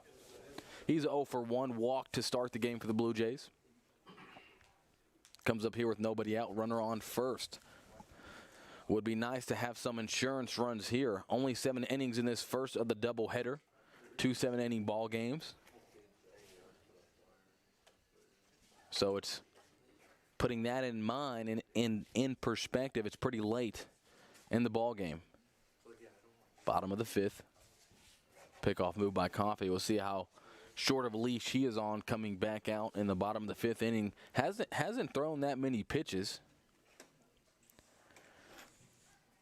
Through 4 innings, coming in this inning, only at 66 pitches. As another pickoff attempt over there to Drake Gerard. And Bethea lines a screamer to the shortstop. Good play by Grant Burns, a third liner of the day for the Blue Jays. 2 by Matt Johnson, who's coming to the plate. And that one by Pat Bethea would have done a lot of damage, but a good play there by Burns. Coming up is the aforementioned Matt Johnson, who's 0 for 2, but he's hit 2 screamers in the contest. And he comes up with 1 out, runner on first, and that's Drake Gerard. Gerard is 1 for 2 on the season and stolen base attempts. And I'm now joined by former Blue Jay catcher, all KCAC performer, Dominic Vicentine. Dom, how you doing today? Good, Charles. How you doing, man? So Dom has made the transition from being the leader of this baseball team to being a graduate assistant as a swing in and a strike and a throw down to first base. A great throw by Zach Linson, throwing out Drake Gerard at first base. Now a 0-2 count for Matt Johnson. But Dom, so talk about that transition. Go from being the catcher here at Tabor, had a really great year last year, to being now one of the GAs here. So talk about that transition, how it's been so far. It's different, definitely. It's nice to stay around the game, though. You know, keep keep motivating guys around me. So it's just coming from a different role now, as opposed to being between the lines. I kind of got to get a different perspective and go outside the lines looking in. I mean, you have a lot of relationships already with a lot of these players that came back, played with you last year. How has that transition been with the relationships? You go into now a coaching role. Has it been really easy, just like knowing the players and kind of teaching them what to do? It's nice that I know them and I've played with them. I know how they respond and what they respond best to. But it's also hard because I gotta separate whether it's friends and coaches at the same time, you know. So that's the most difficult part. But I mean, it's great being around the guys. Great group of guys we got. They all play for each other, which is great. You know, we love seeing that. Yeah, no doubt. As Matt Johnson was able to check his swing and it actually hit on the forearm, so Blue Jays will have a runner at first with Christian Stone coming to the plate, and so. Again, last year you were the catcher. This year, Aguilar is behind the plate. So talk about the wisdom that you kind of given to him. It's his first year here at Tabor, first year catching, obviously, on this pitching staff. So what knowledge have you really given to him? What have you worked with him the most with? You know, I really like he's a very coachable player. You know, he listens to what I have to say, which is very good.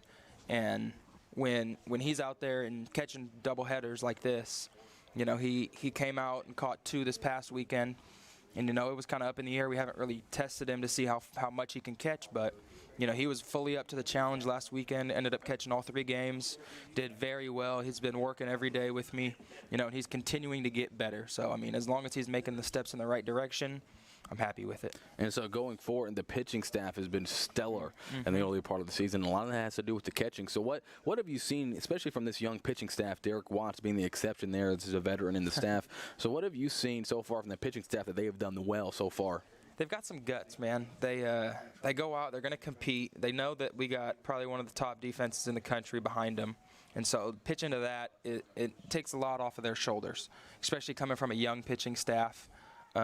So for them to be able to trust their defense behind them and them just kind of go live pitch to pitch, don't worry about the last pitch, but worry about the next pitch, which is really good. Yeah, absolutely. As the count goes to 3-0 on Christian Stone with the runner at first base. And so hitting Blue Jays, I mean, we really struggled this season, batting below 230 coming into the contest. Only 2 hits so far today as Matt Johnson is thrown out on a great throw from Zach Linson at second base. But that's ball 4, people. Oh, my. So what we have here, I believe, a situation. It was ball 4, as Dom said, and the throw was in time to get the runner. However, it was ball 4, so he had second base anyways. The umpire had signaled for an out call, which kind of confused everyone, allowed Matt Johnson to start walking back to the dugout, and really cognizant was the shortstop. So as Johnson was walking back to the dugout, he tagged him with the ball in his glove. So the officials are having a nice little conference in the center of the diamond. Let's see what they decide.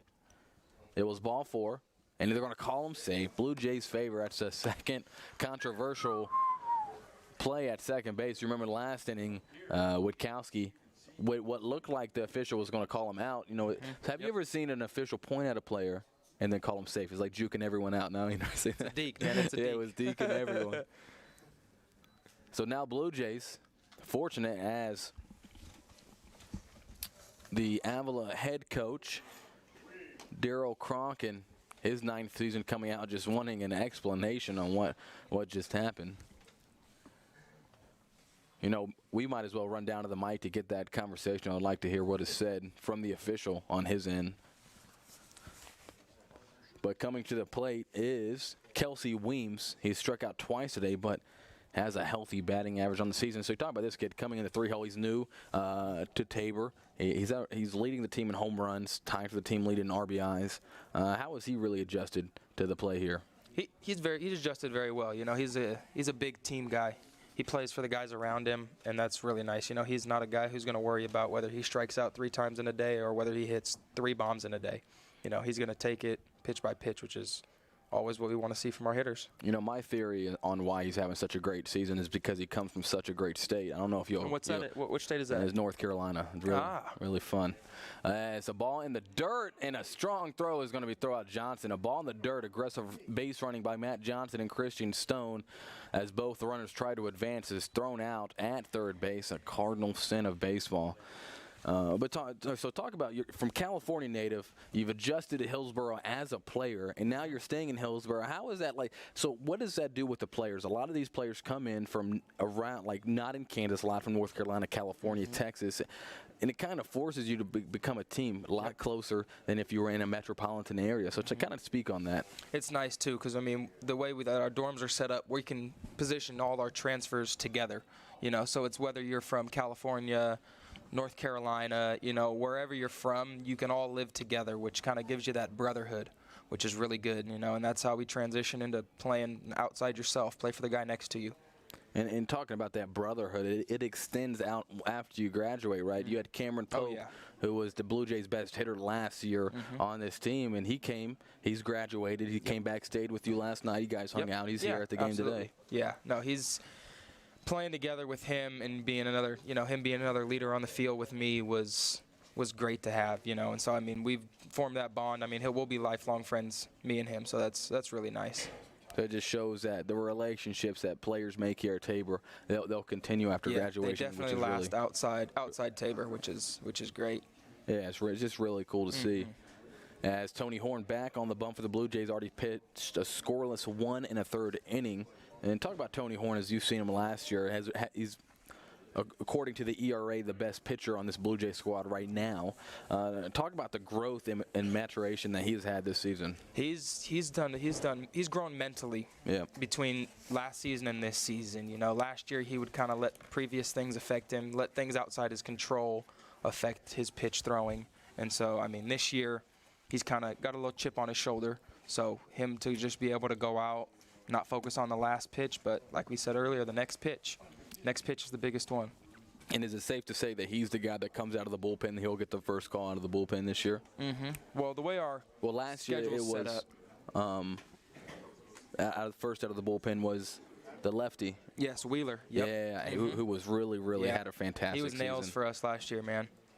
He got 16 strikeouts and 8 innings in relief. Yeah. Out of the pen, which tied the Tabor record for strikeouts in a game. Yeah. As Horn with the 2-1 count against Jake Verdon, who's 0 for 2 in the contest. Horn on the season has now pitched 8 1/3 innings. Great ERA, only has 2 strikeouts, giving up 8 hits. So his peripheral statistics aren't really jumping out, but he pitches to contact knowing that he has such a great defense behind him. And the biggest thing with him, too, is it's not like he's giving up balls that are getting hit hard. He's missing a lot of barrels, getting a lot of soft contact with him, so that's really good to see from him. And a swing and a miss by Verdon, the first strikeout in the game for Horn. Speaking of strikeouts, Charles. And it's his 3rd on the season. So going as your experience as a catcher, Dom, the alignment of the defense really falls on the shoulder of the catcher. Have you really worked with Aguilar with where to align in certain situations? Because that is huge for a team, especially on the defensive side of things. Yeah, definitely. With him, it's more so positioning to the pitch. So if we're going to go soft away, we want to be able to a righty soft away, we want to be able to let our right side know that, something could be coming their way. Yeah. Or something soft to the third base side. So that's good. But no, he's adapted very well. Yeah. Zach Linson now at the plate. He's had a really great all-around ball game for the Eagles. Led off the game with a double. Had a loud fly out in the top of the 2nd. And also has done really well controlling the base pass. Has made a lot of strong throws, thrown out several runners. And the count is 1-1 with Tony Horn working from the windup. Swing and a miss. Good pitch there by Tony. So as a catcher, you guys get because the coaches here really like to give the signals in. Is it Andy Davis and Coach Staniford really do a good job of working the game? Did you ever want to call a game yourself? Because I know you could. But was that ever, he would give me the option if I wanted to call it. But I mean, I always like having someone else's input with it. And this season, me and him are working very well together.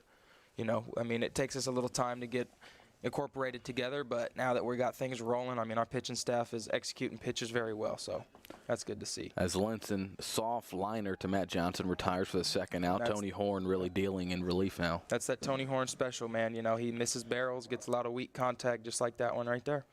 And so going back to the coaching staff, Tommy graduated as a grad assistant, now doing great work at a junior college in California as a pitching coach there. So, I mean, he worked a lot with the pitchers last year, really exclusively. So now, have you really taken his place almost in the coaching staff? Yeah, it's having someone that they can relate to. So it's having someone who's almost like a peer to them, but that they respect the words that come out of your mouth and they'll implement them. And that's another good thing with Tony Horn. You know, all I have to say is one word, and he'll make the correct adjustments according to the previous pitch, which is, I mean, you can't ask for much more from a pitcher, especially out of the pen. Yeah, and I know Tommy worked a lot with him last year because Tommy knew he had good stuff, and obviously you really worked well with him this year. He's bringing a lot of solid experience to the table, and is putting results in him. He's been nails this afternoon. Now at 2 innings of scoreless baseball, hasn't even allowed a base runner. As he throws that pitch high, another 3-0 count, his second of the game. So when you're a catcher, you got a 3-0 count, especially with the 3-hole hitter up and Trace Clickenbeard. What is going through your mind right now? You know, right now pitching with a lead, you know, you just kind of want to challenge the guy, you know, see what he can do. But you also got to try to make a quality pitch, you know, try to stay out of the middle, try to stay out of that fat part of that plate, get on one side of the black, one or the other. Yeah. So. As a strike is called, a fastball right down the heart of the plate as Horn working from that windup again. And another fastball, that one taken for a strike on the outside part of the plate. So battles back once again to force a full count.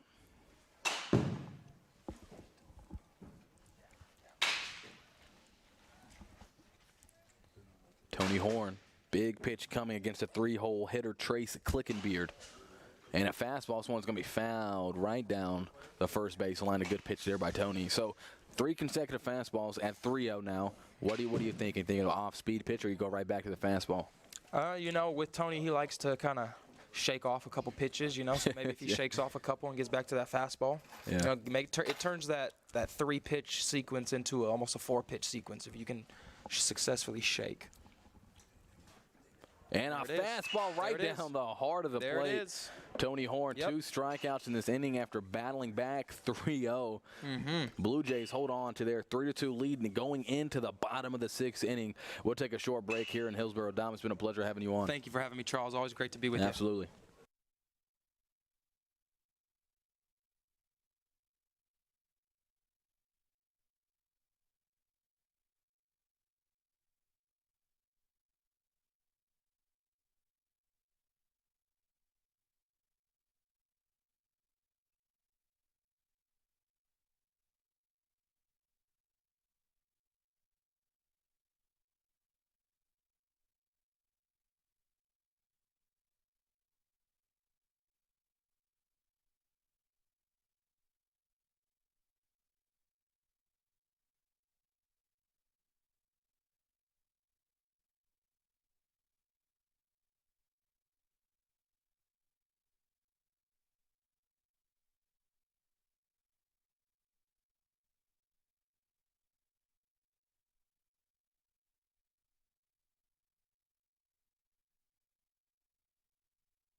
Bottom of the 6th inning here in Hillsborough. Blue Jays have a 3-2 lead over Avila in the first KCAC conference matchup.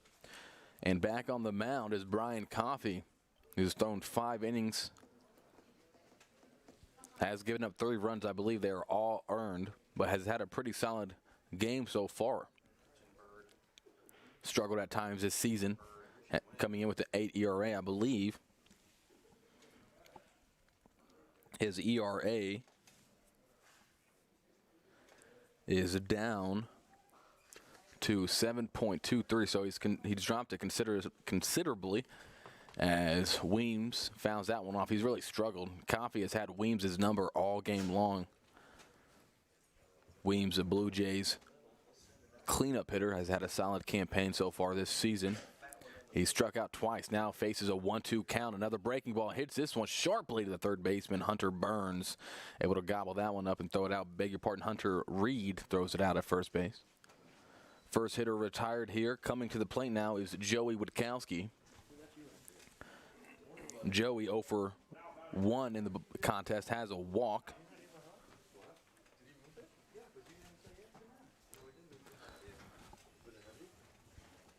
Again, only 7 innings in this first contest of the doubleheader as Witkowski digs in. As he swings and misses, could be the last time the Blue Jays get to the plate.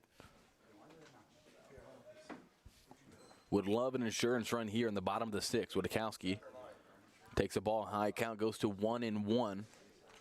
Wind still blowing out sharply to left center.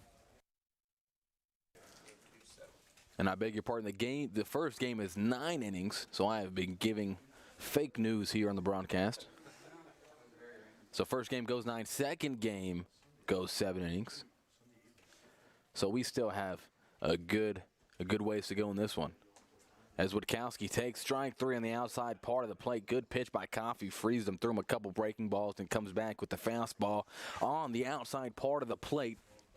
Second out quickly here in the bottom of the 6th inning brings up Leo Aguilar, who we highlighted with Dom on the broadcast. Dom, being a great catcher that he was for Tabor, gives a lot of wisdom to this young youth in the catching depth chart. Coffey working for the windup.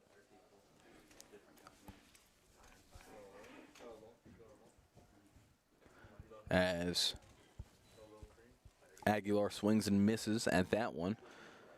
Coffey coming in at the high 70s with his fastball, but he really works his breaking pitches, at least today, well.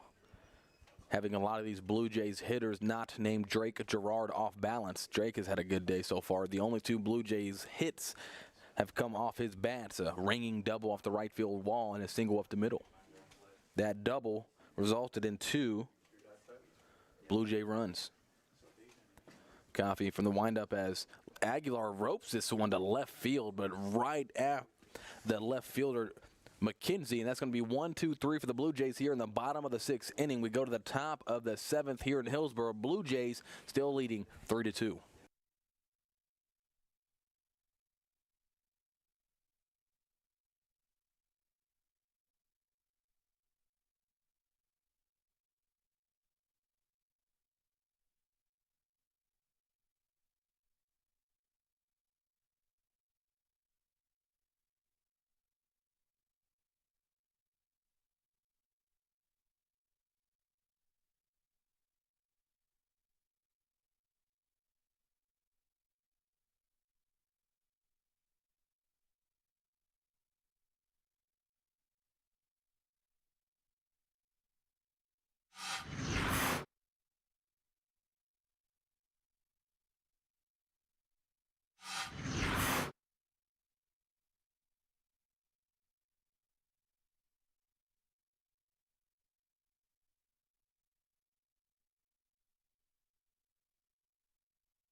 Back here on the top of the 7th inning for the Blue Jays, Tony Horn, who has been absolutely dealing in 2 1/3 innings in relief, is back out there for the Blue Jays. First pitch, a called strike to Trace Clickenbeard, a breaking pitch and an excuse me swing by Clickenbeard. Count goes to 0-2. Throw in there like in between innings once in a while.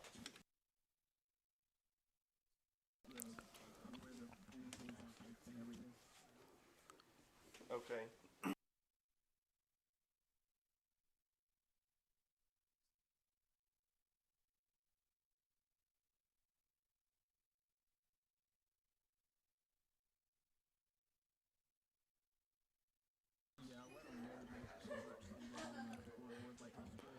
1-2 count for Tony Horn. Yeah, that's what we can't get. From the windup, has pitched really well so far. Ball outside. Count goes to 2-2. They're not, it's not jiving Again, the across. Blue Jays playing straight up on defense. He can call me and walk me through it if he wants to.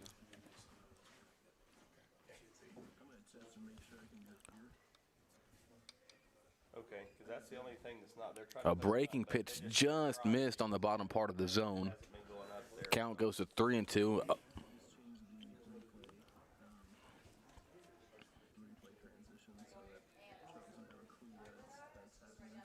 Yeah, because of the. And a ball hit up the middle. That's going to be the 4th hit of the ball game for Avila. Leadoff hitter gets on as Trace Clickenbeard singles right up the middle. Coming up to the plate next for Avila is going to be Hunter Reed. But let me know. Just text me or call me on that. They're on the. No, they'll try. But there should be a base. Reed has been on base twice for the Eagles. He's 1 for 2 and has also reached on a walk. Got a pinch runner coming in for Avila.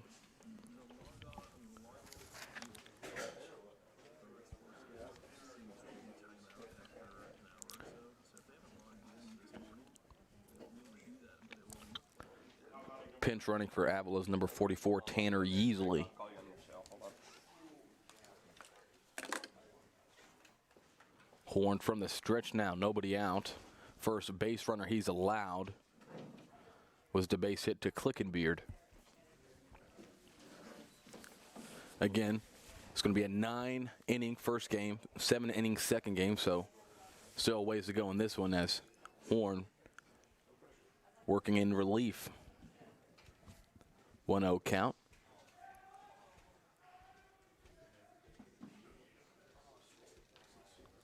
Throws a pitch in the dirt. Good stop there by Aguilar.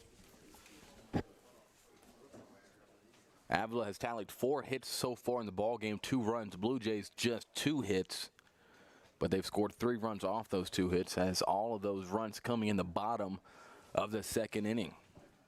Blue Jays have also committed 2 errors, uncharacteristically, as a fastball on the outside part of the plate goes for a strike. 2-1 is our count.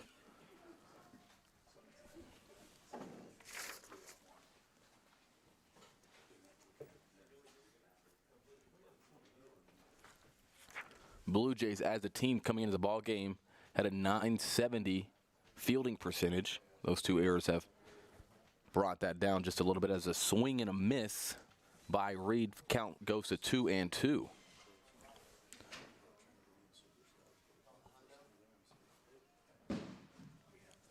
Been really pitching well, Tony Horn. Blue Jays have needed it out of the bullpen.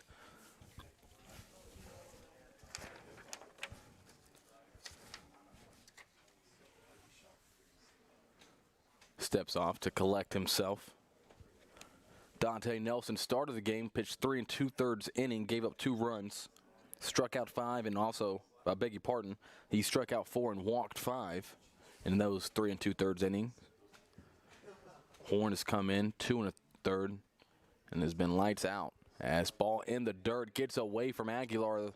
Yeasley's going to advance all the way to second. Thought about going to third, but I think the ball goes out of play, so he cannot advance even if he wanted to. Count goes to full 3-2.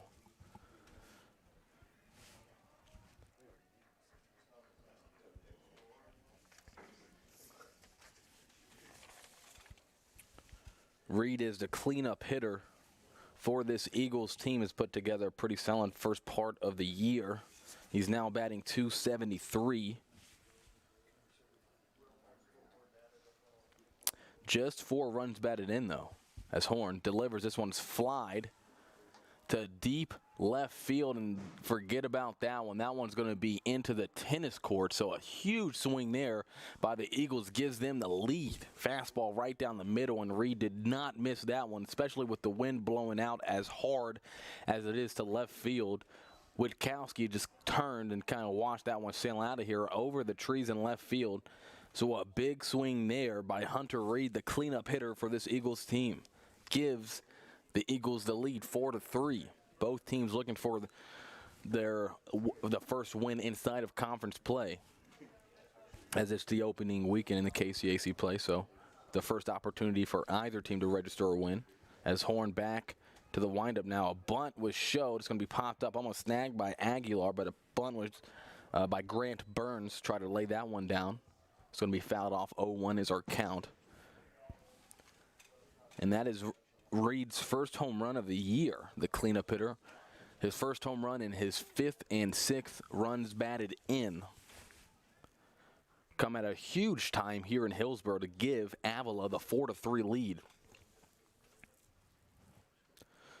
Ball low, taken by Burns, the shortstop, who's had a couple of nice plays defensively for the Eagles.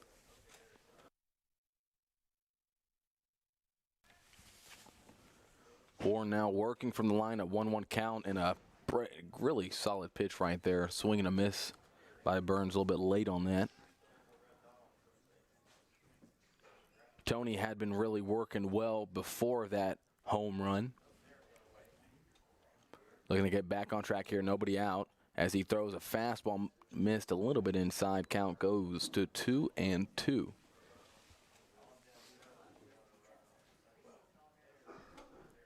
Horn still working from the windup as Grant Byrne digs in with a 2-2 count. Defense plays him straight up. And a fastball right down the heart of the plate. The third strikeout of the game for Tony Horn, who more than doubles his strikeout output on the season. Came into the game with 2 strikeouts. Now is 5 on the season with 3 of them today. As you see that fastball on the inside part of the plate. That replay brought to you by our guys in the control room. They do a really great job bringing you all the angles that you see, all the replays. As Tony Horn has now 1 out in the inning, swinging a miss by number 31, the designated hitter, Jose Meza. Jose is 0 for 2 in the game so far, has walked once, so he's been on base. Also striking out.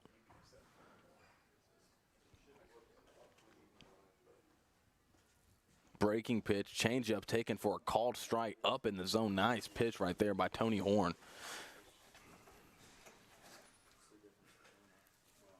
And again, Tony's arsenal, he has a fastball that comes in the mid-80s. Pretty decent breaking stuff as well to complement that fastball.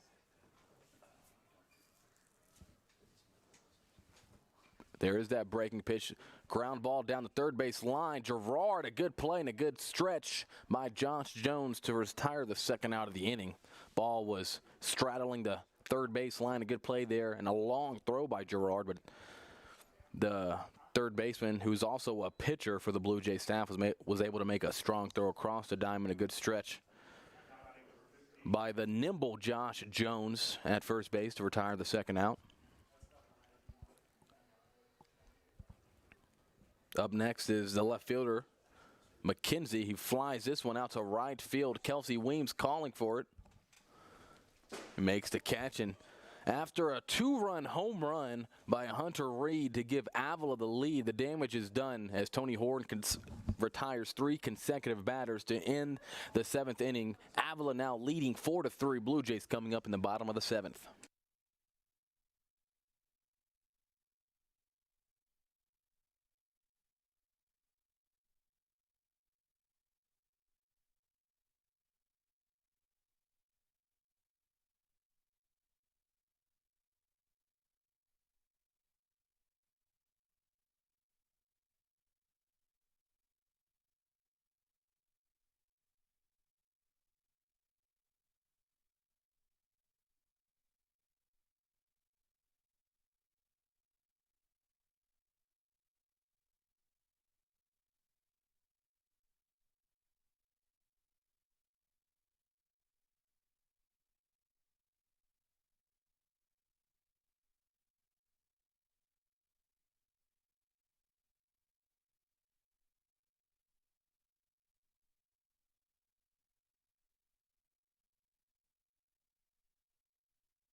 And we are back here in the bottom of the 7th inning. Blue Jays trailing 4-3. Leading off for the Blue Jays is number 44, Schaefer.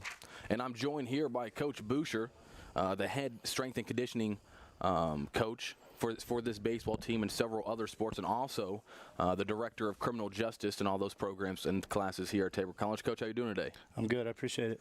So with the players here, the baseball players, you work with them almost on a day-to-day basis. Talk about that, what the kind of schedule looks like, and what routines you have them going in. Yeah, so through the off season, we about 3 days a week in the weight room, going off of their percentages, individualized programs, sports specific.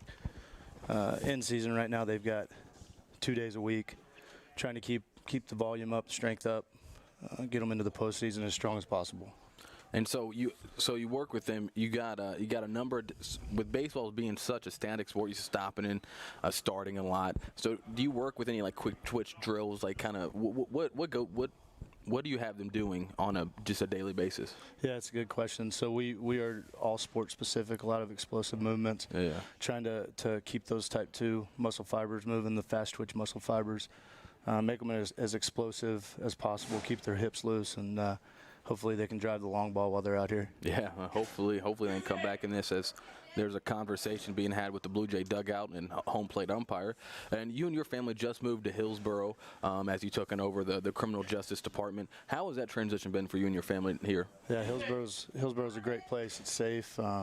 Kids get out and ride their bikes. Of course, we figured out you can't ride through the snow, but but yeah, it's been a good place. Very family-oriented community, and really a place you can settle into and get comfortable. And so, and it's been seamless so far, not only with the criminal justice department, but with the strength and conditioning program, because there really wasn't a guy to head that before you were here. So there's a lot of good things being said. A lot of the programs are really happy that you're there to direct things in the weight room. Yeah, I love the weight room. We have a lot of fun. I don't know if there's anything more enjoyable for a coach and a teacher to watch your students get better and your athletes get better. So without a strength and conditioning program before, we had nowhere to go but up, and they've been really receptive to it. The athletic program in general, we've enjoyed it. Yeah, I know they've been really appreciative of having your expertise in there, kind of teaching all. Because I mean, a lot of these kids come from junior colleges that kind of have them doing all over. That they don't. There's no direction. Lifting weights are kind of very primitive and just throw up weight and not being safe with how they're doing it. To have you come in here and teach them how to lift and do everything properly has been really, really helpful for all the athletes. Yeah, it's curious how athletes get to this level. They've never been really coached on squat and deadlift and how to do things properly. And we get them in there and we coach them from the floor up, make sure their form's right. They gain some confidence and their weights start to shoot up, and they just get more powerful. As Josh Jones swings and misses on that one. Second consecutive strikeout for Brian Coffey and this Avila pitching staff. Coffey's really been out here, and outside of the blimp in the second inning has been lights out. As Drake Gerard, the only Blue Jay to register a hit, is coming to the plate. And so with the baseball team specifically, you've seen that they've been on the road quite a bit, going through Texas and all that stuff. So do they work out? Do you have them every day you work with, or is it like every other day because of their schedule now because it's in season? What we've done with them, since their schedule is kind of all over the place, is we've got them a program written out, and each player has their own individualized program based off of their percentages and their weights. When the coach says, hey, it's time to go lift, I'll do my best to get in there with them. But if they're on the road, they still have that program. They've got their weights, and they know what there's no thinking for them. They just go in there and grind. So you work with the GAs a little bit, so they're kind of an extension of you on the road, kind of working through that program. As Gerard grounds this one to Burns, who muffs it, goes into left field, and Gerard's going to reach base for the third time, this time off an error from the Eagles. But you work with the GAs, the baseball GAs, that kind of get your program in their routine, and kind of on the road, they kind of have that structure to their day-to-day life when they're, especially when they're out there in Texas and whatnot. Yeah, we're partnering directly with Dom, who you spoke with earlier, who, when I can't be around and they're on the road, he's going to lead that process and just make sure they're all accountable and getting in there. But I'll tell you, with this team, you really don't have to hold them accountable. These guys want to work. I have a lot of fun with them in the weight room. Yep. They're gritty. Some of the shirts come off and they start pushing each other and hooping and hollering, and there's quite a few of them, more than a handful of them that are really strong guys. Yeah. So. Yeah, you had mentioned earlier that Josh Jones, who's not only probably the fastest guy on this team, but he may be one of the strongest. But he's always in the weight room with the shirt off, just kind of going. But it's cool to hear those stories, because the guys on the team seem to naturally get along with each other, and they want to play and work for each other. So that extends to the weight room to where they're grinding with each other. Yeah, they push each other. There's a lot of personality. character with this group, and they want to get in there and work. They love the weight room. And now that we have a pitching change here, Coach B, I appreciate you coming on the broadcast. Yeah. We're going to take a short break here in Hillsboro, but thank you. You got it. Thank you.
We are back here in the bottom of the seventh. 2 outs, runners on first, courtesy of an error by the Eagles. Pat Bethea, the leadoff hitter for the Blue Jays, coming to the plate last at bat. Had a really strong line drive that was caught on a great play by the shortstop, Grant Burns of the Eagles. And coming in, a new pitcher is number 42, Cole Nichols. Coming in with the ERA of 24.55. Looking to lower that a little bit. Working from the stretch as Bethea fouls that one off back. 0-1 count. Back to Nichols. He's only worked in 3 2 innings, which small sample size is why his ERA is where it is. But in 3 2/3 innings, he's striking out a couple of batters, giving up 10 hits. Gerard's on first. Bethea ropes this one through the gap on the left side, so runners on first and second. The first hit by a Blue Jay not named Drake Gerard. As Bethea reaches. Now 1 for 3 in the ball, 1 for 2 in the ball game. Second time on base, walking his first at bat, brings up Matt Johnson, who is 0 for 3.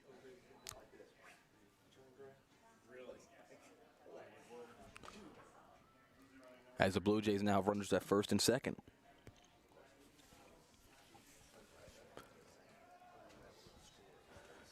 And I think we have a pinch runner for the Blue Jays.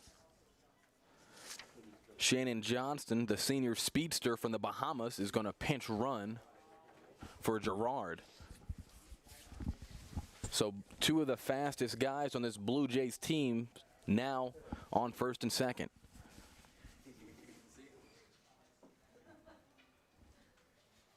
Nichols still working from the stretch. A freshman from Florida.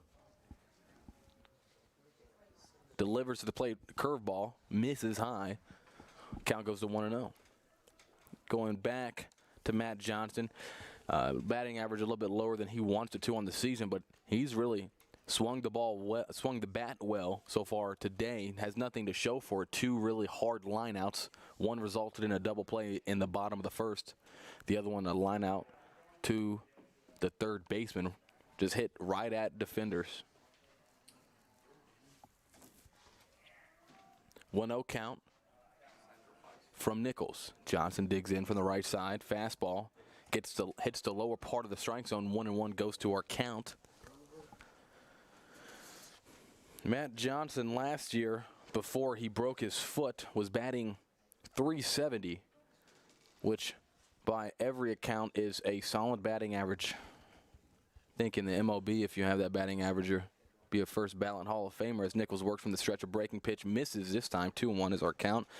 But he had a home run, 10 RBIs, and that was almost all in the non-conference part of the schedule, which is the tougher part for this Tabor Blue Jay team.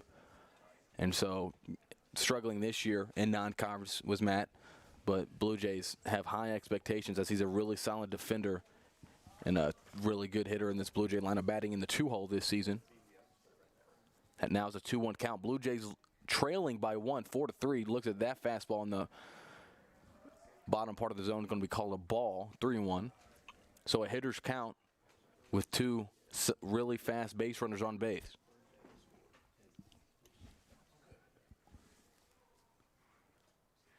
Bottom of the 7th inning.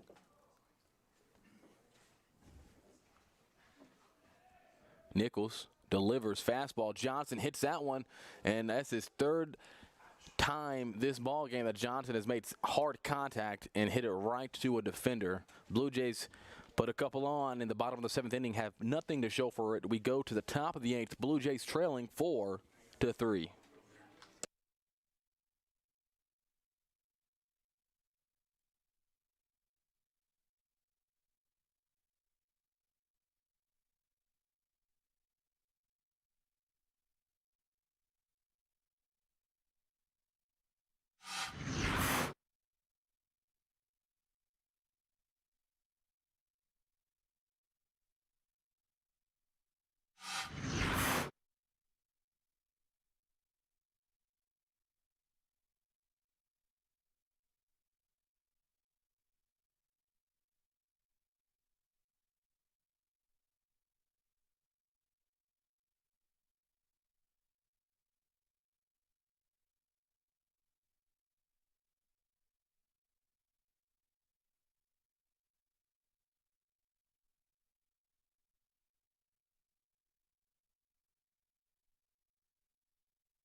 Top of the 8th inning here in Hillsboro. Leading off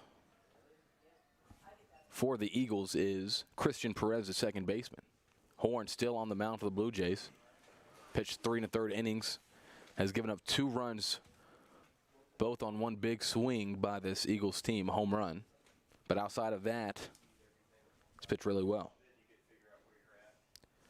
He struck out 4 in that 3 1/3 innings pitch as his breaking ball hits in, pops it up by the Eagles dugout. It's just out of play.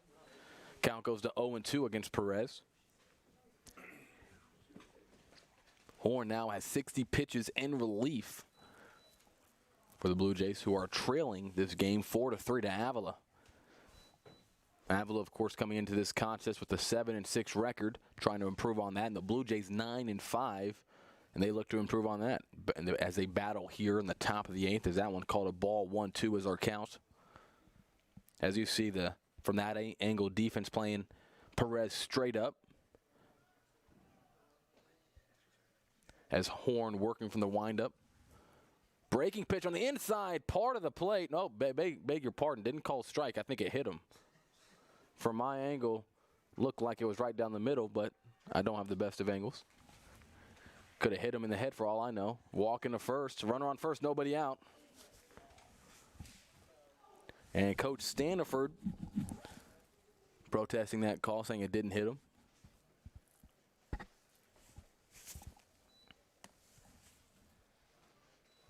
Again, all those great views brought to you not only by Sherry Fleming, Center of the Arts, but by our guys in the control room who do just as good a job as anybody in the NAIA. So a leadoff hitter reaches here in the top of the 8th inning. As you see the replay here, it'd be interesting to see if it hit him. You can't tell if that drops right below on that angle or not. You can't tell if it hits him. So we're going to have to take the umpire on his word. Coming up now to the plate, I believe, is a pinch hitter for the Eagles. It's going to be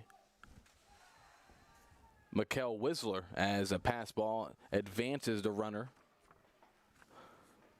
So there's going to be a pinch runner and a pinch hitter right now.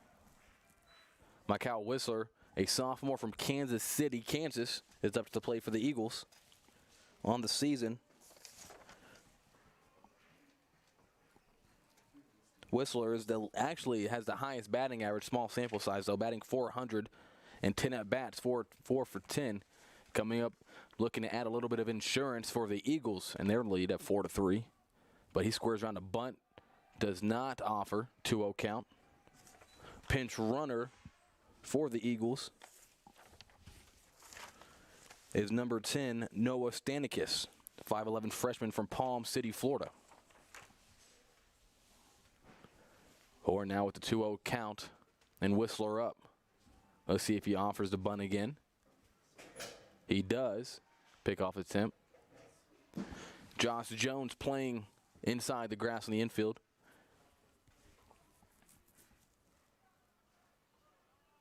Drake Gerard right at the edge of the grass. It'll be interesting to see if he goes back to third again.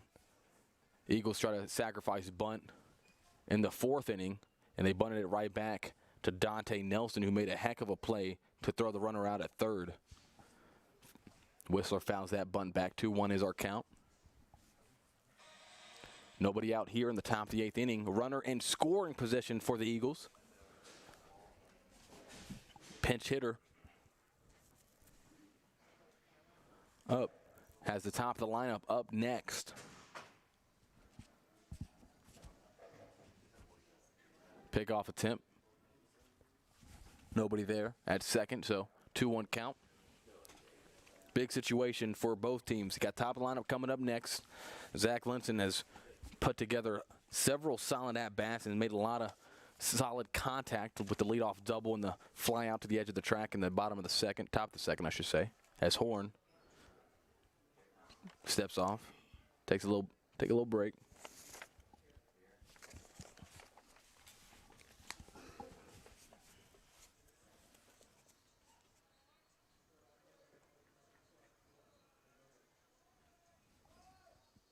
And the ball's bunted right back to Horn, and he's going to go the easy way to first. It's going to be 1 out, runner on third. It was a good choice with the base runner having a great jump on his way to third. And with no force out at third, it was a smart choice to go to first. So 1 out here, top of the lineup coming up for Avila. And you see the nimble Josh Jones showing off that agility right there to get back to the bag. If there's a faster first baseman out there, I'm not sure who that is. All right, 1 out. Top of the lineup up. Zach Linson coming to the plate. Horn working from the stretch with the runner at third. A good stop there by Aguilar on a breaking ball in the dirt. Linson is only 1 for 4. Has a run scored, struck out once, but as said before, has made a lot of solid contact. Blue Jays playing in on the infield. Everyone in, playing to hold that runner at third. As Linton swings and tries to send that all the way to Kansas City, but it stays here in Hillsborough for a strike. One's across the board. 1 ball, 1 strike, 1 out. Tony Horn has been stellar outside of 1 pitch here in relief. And he has in a situation here, has another swing and a miss. Good sequence right now for Tony. 1-2 count.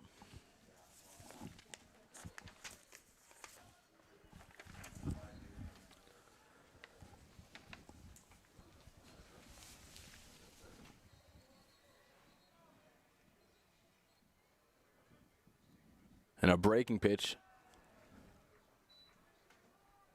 Called a ball, so 2-2 now is our count.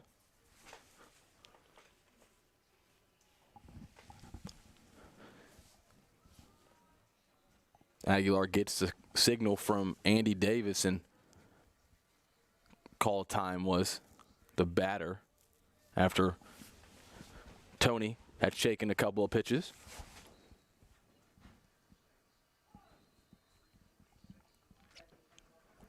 Infield still playing in with 1 out. From the stretch. Fastball misses outside. Count runs full. 3-2. You don't want to make a mistake here in the middle of the plate if you're Horn, especially when you can put a runner on first and a double play ball gets you out of the inning. So we'll see what he comes with a full count.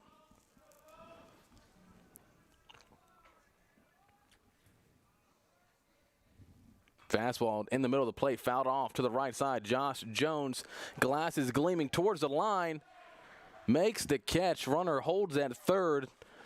And a big pitch and a big play right there by the Blue Jay defense. Was close to the fence in foul territory. Making a solid play was Josh Jones, and now has 2 outs in the inning. And you see popped out of there. Josh gets out of the picture, but makes a great catch. Oh, good camera work by our guys. As Josh, with the presence of mind to turn around quickly to hold the runner at third. 2 outs now. Defense goes back to regular depth. And coming to the plate is Henry Morphew. Coming into the contest was the leading hitter with more than 10 plate appearances on this Eagles team. He's been on base once, but is 0 for 2 with 2 Ks.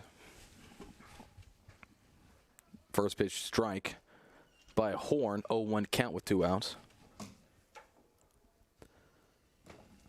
As this ball is hit high and it's hit far deep to center field, Bethea, he's going to turn and he's going to watch it as it goes into the parking lot in center field. A huge swing and a huge home run for this Eagles team in back-to-back inning 2-run home runs for Avila. It extends the lead to 6-3 in the top of the 8th.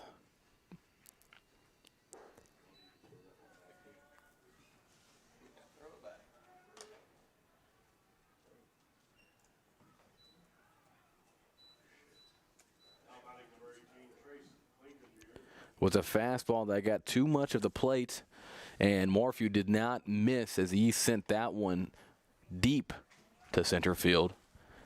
And now Trace Clickenbeard, who has registered a hit in the ball game, comes to the plate. 0-1 count. First pitch strike by Tony. Blue Jays have their work cut out for them. As Clickenbeard, soft line drive right over the head of Matt Johnson. He's in for the second hit for Clickenbeard.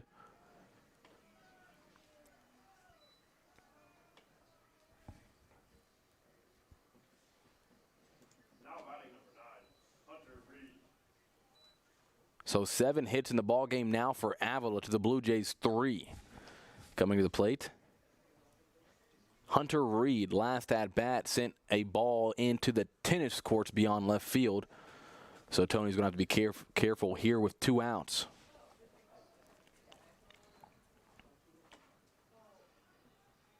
And again, that wind is profoundly blowing to left center field, so any ball hit in the outfield is going to carry.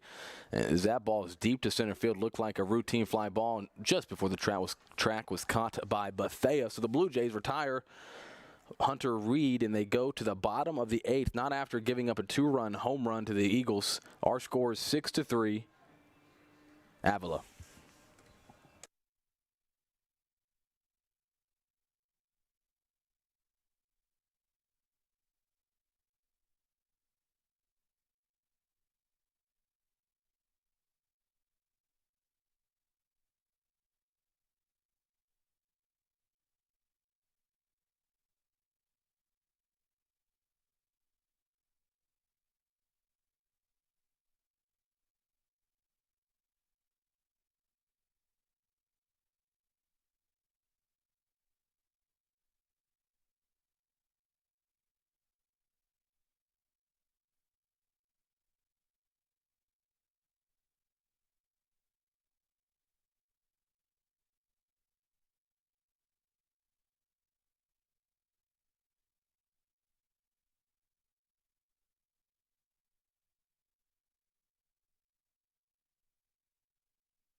We're here in the bottom of the 8th inning. Christian Stone leads it off for the Blue Jays. A pitching change by the Eagles. Number 24, Justin Lohman, the junior from Raymore, Missouri, coming in. Throws a first pitch strike. Lohman on the season as this ball is hit deep to the right center field. Christian Stone, and it goes off the track, off the base of the wall, and he's going to go in with a stand-up, beg your pardon, he's a sliding triple. Beg your pardon. Showing the pop there and his back to right center field at the base of the fence. The center fielder for Avila, Henry Morphew, was not able to corral it, and a leadoff triple. That's exactly what the Blue Jays needed. Fastball on the outside part of the plate. Patience stayed back and just showed the strength of the second baseman. Got that North Carolina strength. Weems coming in, another North Carolina native, as I've said many times in the broadcast. Look at the breaking ball in the dirt. Avila has fed Weems all game long with a healthy amount of breaking balls. And it's a 1-0 count. Weems tied for this Blue Jay lead in strikes as ball at the bottom part of the zone called for a strike. 11 RBIs on the season for Weems. Has a great opportunity here with nobody out, runner on third. Breaking pitch fouled off. 1-2 now is our count. Going back to Justin Lohman. On paper, is this Avila Eagles team's best pitcher. He's pitched the most innings and has the lowest ERA as that ball screaming foul. It touched Stone, but Stone was in foul territory, so it's not going to result in an out. Lohman has pitched 23 1/3 innings on the season, a 3.86 ERA. That's the lowest ERA out of anyone on this team that has thrown more than 5 innings. In those 23 1/3 innings, struck out just 8, so he's a contact pitcher, and he's walked 7.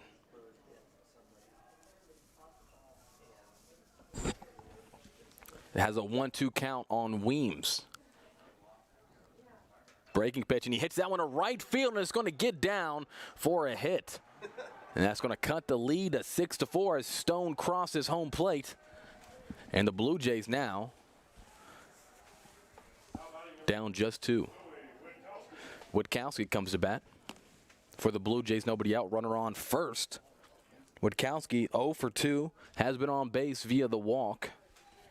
Has also struck out once.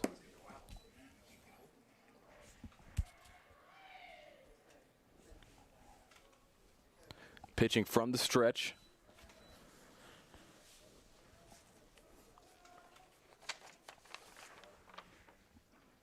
Witkowski takes a fastball on the outside part of the plate for a strike. Weems is 5 of 7 on the season in stolen bases and stolen bases attempt. Definitely a threat to steal here. Lohman, another fastball outside.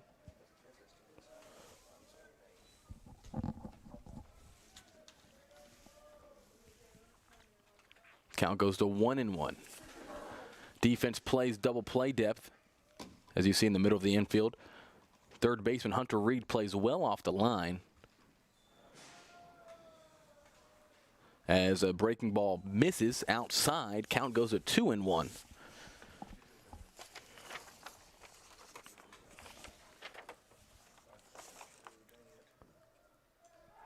Pick off attempt at first. Weems back in plenty of time. Witkowski has a solid approach, as mentioned before on the broadcast. His on-base percentage just a blimp under 400. Gets on base 39% of the time as a fastball call on the outside corner. 2-2 is our count.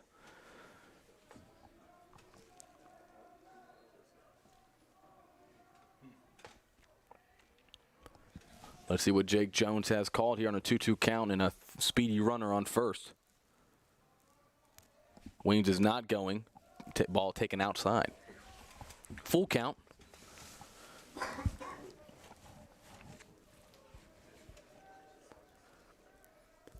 Blue Jays have already scored a run here in the bottom of the 8th inning, trailing by just 2 now, 6-4. Weems is going, and Witkowski absolutely tomahawks that one to the next state. And the Blue Jays have tied it up here in the bottom of the 8th inning, scoring 3 runs. And that Witkowski home run was absolutely on a line. Exit velocity well over 100 on that.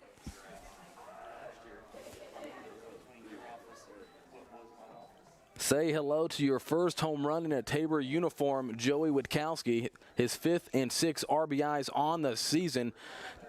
Could not come at a better time for this Blue Jays squad. To recap this inning, Christian Stone led off with a triple in the gap, and you see that one. He knew it as soon as he hit it. Cleared the fence in right field and tied this game up at 6.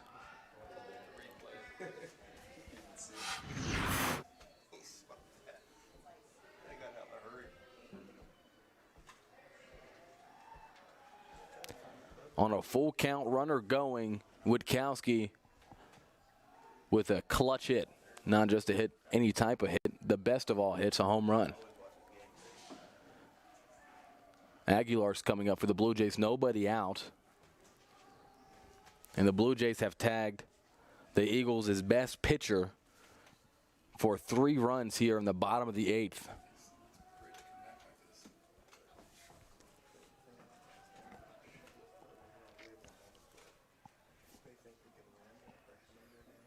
Fastball on the bottom part of the zone called a strike. As you see Aguilar's statistics on the screen.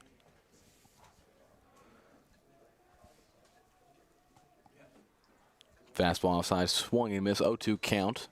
So Lohman trying to find a groove here after giving up the long ball to Witkowski.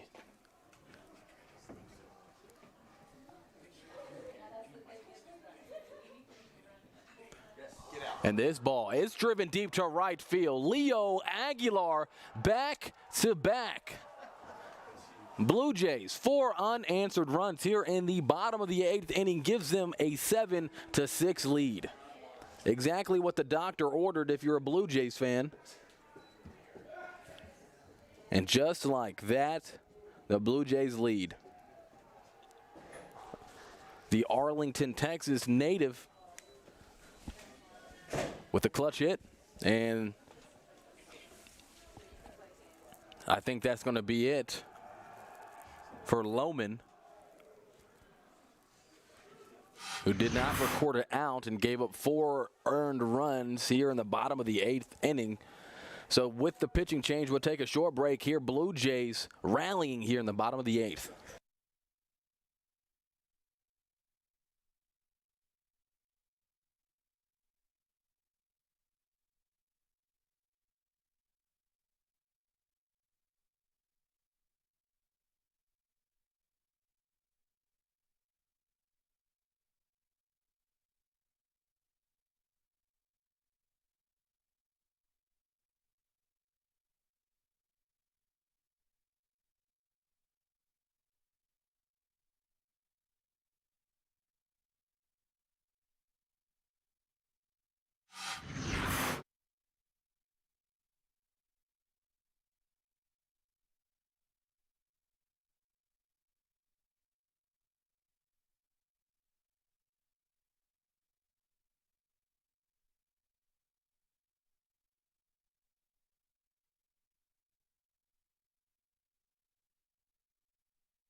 We're back in the bottom of the 8th inning where the Blue Jays have scored 4 runs, and a pinch hitting is Mason Fast, the senior from Perry, Kansas. Batting .250 on the young season. As that ball is taken in there for a ball. And the pitching change has number 38, Seth Kilborn on the mound, the freshman from Lee's Summit, Missouri.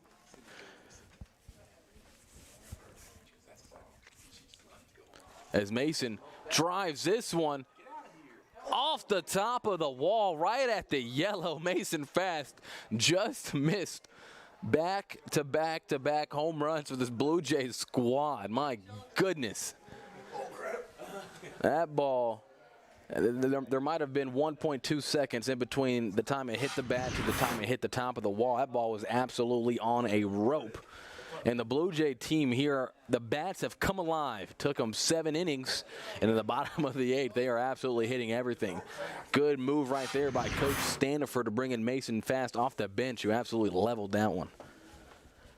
Going back to Kilborn, the pitcher for the Eagles.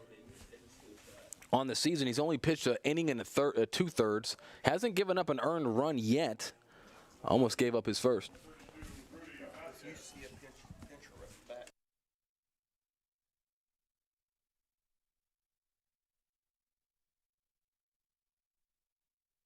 And another pinch hitter here for the Blue Jays. As the ball gets past, and Mason Fast, giving true to his last name, advances to third.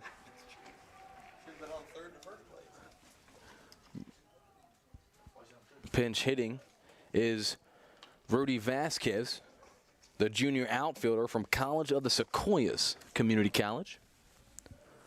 Vasquez, coming into this game, is actually 3rd on the team with a .286 batting average in 21 at-bats. Ball in the dirt. He's had a good opportunity to add to his RBI total of 4 on the season. Count goes to 2-0. Kilborn, the pitcher, has thrown almost exclusively curveballs. The southpaw.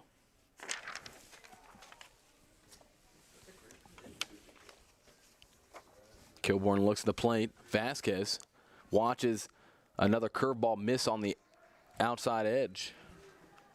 Count is 3-0. Be interesting to see if Jake Jones gives him the green light here, especially with a slow curveball throwing. Infield in for the Eagles as a fastball at the lower part of the plate called for a strike. Pretty good mix of speed for Kilborn. He has a lot of slow curveballs, and that one seemed to be maybe come in high 70s.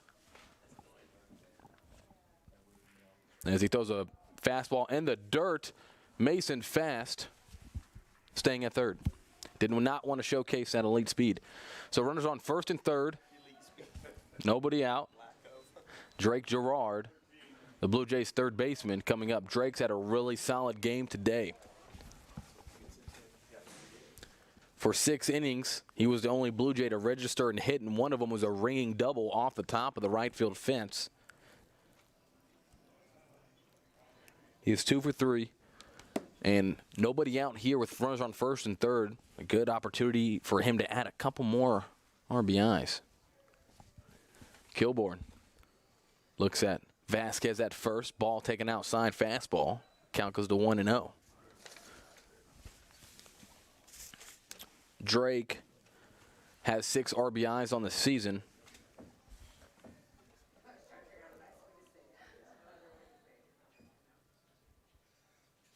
As Kilborn from the stretch delivers a slow curveball in there, Drake waves and misses, 1-1 count.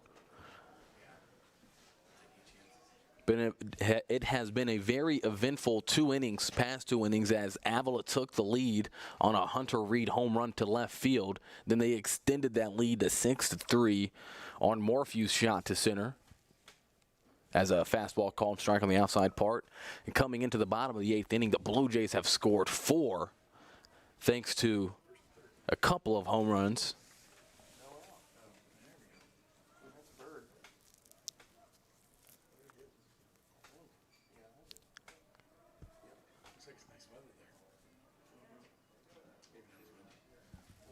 Kilborn delivers. Gerard pops it up in foul territory. The first baseman has a beat on it, misjudged it for a second, but able to make the lunging catch in foul territory was Trace Clickenbeard. I should say the babyface Clickenbeard.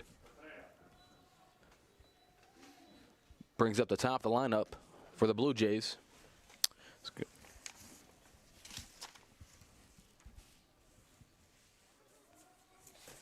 And Pat Bethea, who had a hit in his last at-bat. Now 1 out, runners on first and third, still a good opportunity for the Blue Jays. And a breaking ball in the dirt, Mason Fast hustling home. It's going to be a bang-bang plate, and it's going to be an out, thrown out at the plate. It was Mason Fast. Breaking ball got past the catcher, and Kilborn made a good play to get out home. There was a small collision between Fast and Kilborn, and an out registered by this Eagles defense. So runners at first and third and nobody out, and the Blue Jays have still yet to register any of those runners home. As Fast got thrown out, now Bethea with runners on second. Vasquez.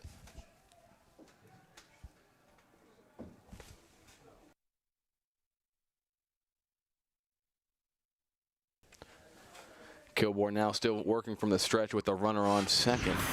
1-0 count to Bethea. Fastball hits the middle of the plate for a strike. Now it's the Blue Jays' turn to add a little bit insurance to their lead. Would be nice going to the top of the ninth with a 2-run lead here.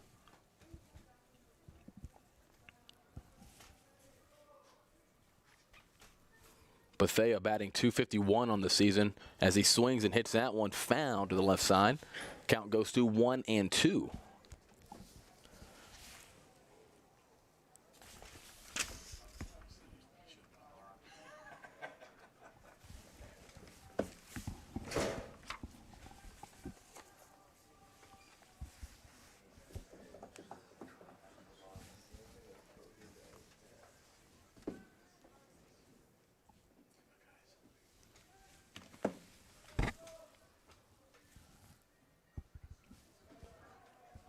Last pitch by Kilborn called a ball outside.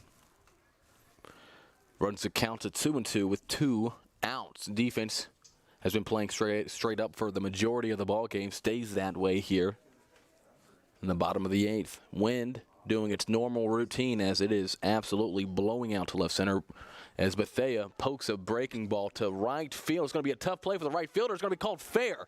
Streaking in from second is Vasquez, and a single by Bethea. Was not hard hit at all. Probably an exit velocity around 65 miles an hour, but nonetheless it dropped in for a hit. As the right fielder, Jake Verdon, was not able to get there. Actually, it's a substitution for the Eagles in right field. It is Michael Whistler who came in to replace Jake Verdon this inning.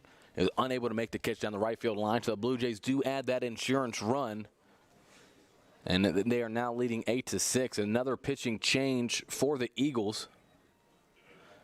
As we'll take a break here with the pitching change. We'll be back in a second.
Got an update on the women's softball game in the top of the 8th inning. The Lady Blue Jays hold a 5-4 lead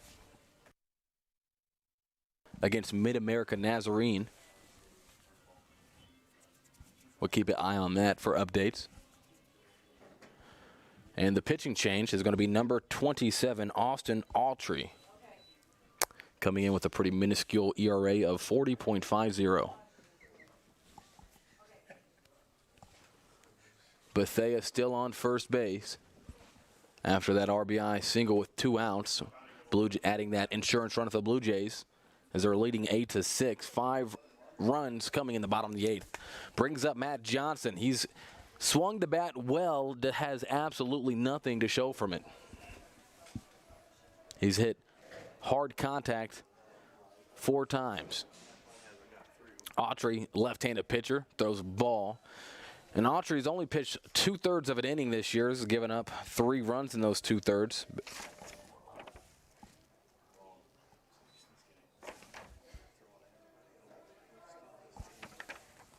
And throws a ball outside.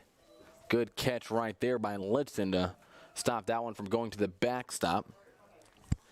Let's see if Bethea has the green light here to try to put a runner in scoring position with 2 outs.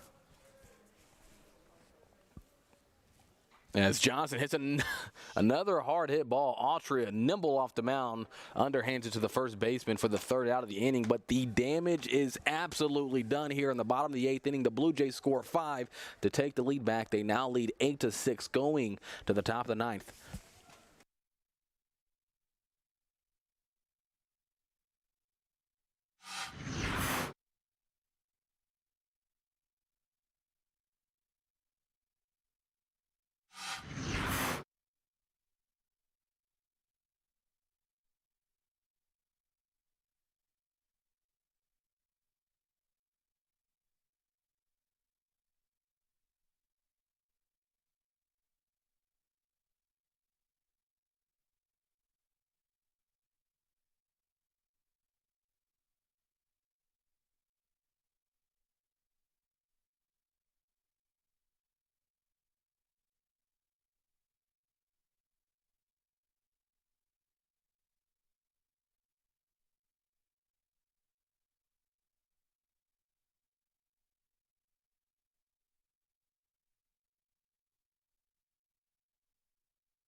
And you see a pitching change coming in for the top of the 9th inning for the Blue Jays. Jacob Espida coming in. He has an ERA of 9, but his peripheral statistics look pretty solid. 3 innings pitched. He has 6 strikeouts in those 3 innings, so well above that average of 9 per 9 innings. He has walked 4 batters in those 3 innings, so control has been an issue at times for the senior from San Jose, California.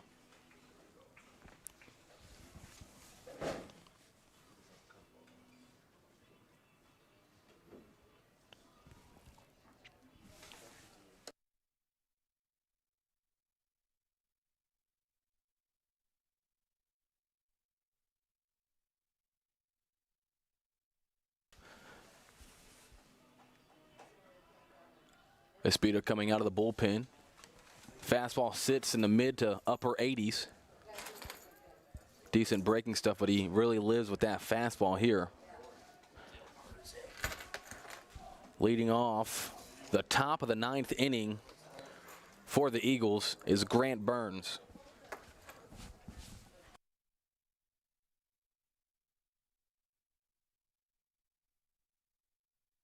First pitch ball outside.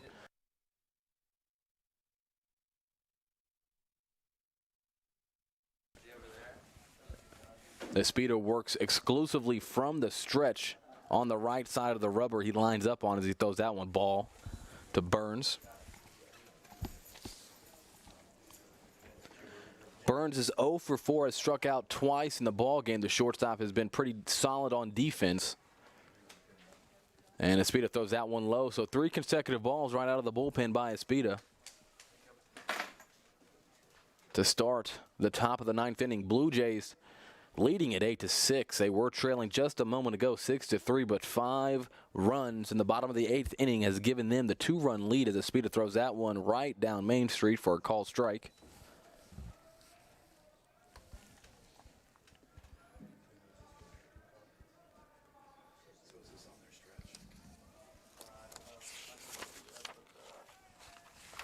As that ball's fouled out of play. So battling back is Espita. Now it's a full count to Burns.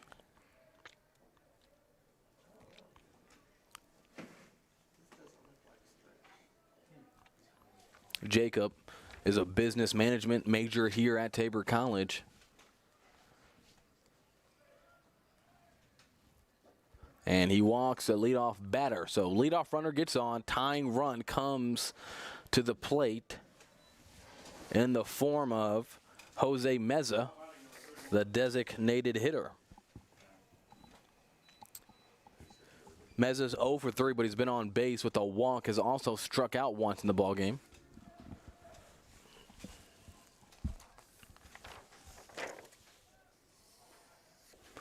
Burns does have a stolen base on the season, but he's also been thrown out once.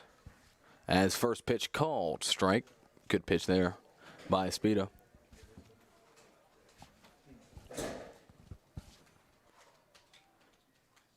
With the Eagles down 2, don't really expect to see them running on the base paths. A swing and a miss, a big swing. Fastball is looking good from Espita here.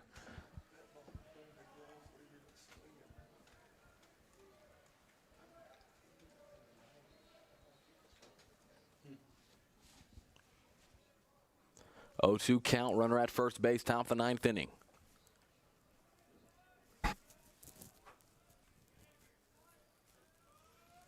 Fastball in the dirt, good stop by Aguilar to keep that one from going to the backstop. Really good stop there.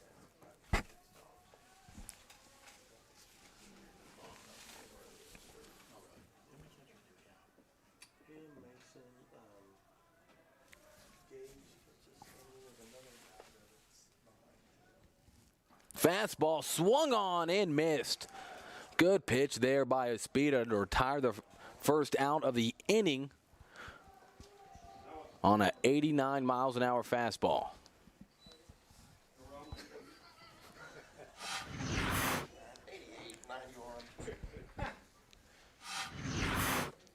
Coming to the plate for Avila is Jerome McKenzie, who has had a solid game both in the field and at the dish.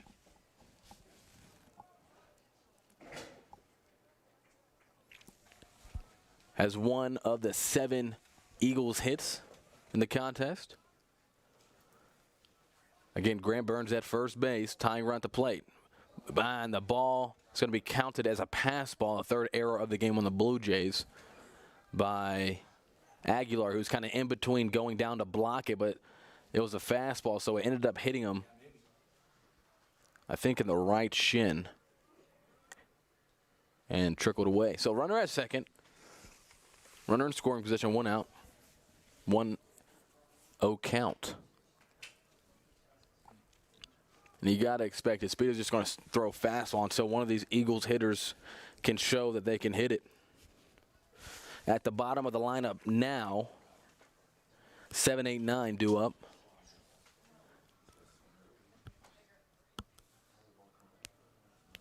Fastball hit about 3 feet in front of home plate. Aguilar unable to corral it before Burns is able to get to third base. So runner at third now.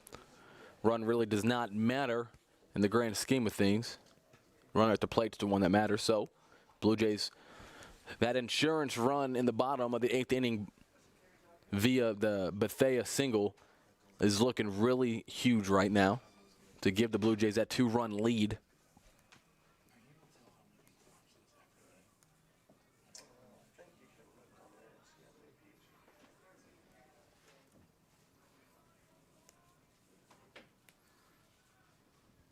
Fastball outside part of the play. Good pitch there by Espita. Needed that one down 2-0.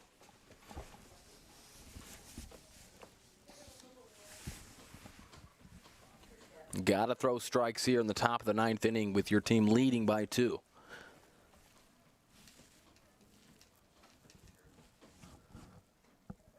And a swing and a miss. Not sure if an Eagles hitter has made contact yet with a fastball from Espita. 2-2 now is our count. Shakes off a pitch, found one he liked. From the stretch, and another fastball, and it is right into the catcher's mitt. 2 outs. And the Blue Jays are that much closer to closing it out here in the first game of the doubleheader. Coming to the plate now is Christian Perez.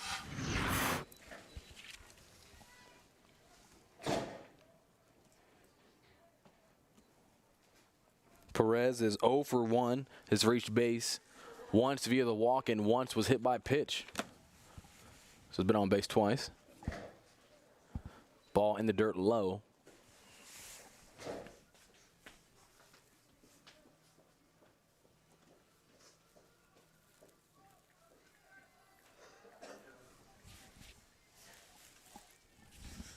From the stretch, and another fastball, and another swing and the miss. And an update on the softball game. Tabor beats Mid-American Nazarene University by a score of 5-4. So good job to the Lady Blue Jays. Espita to the plate again. Another fastball, and excuse me, swing by Perez, and now the count is 1-2.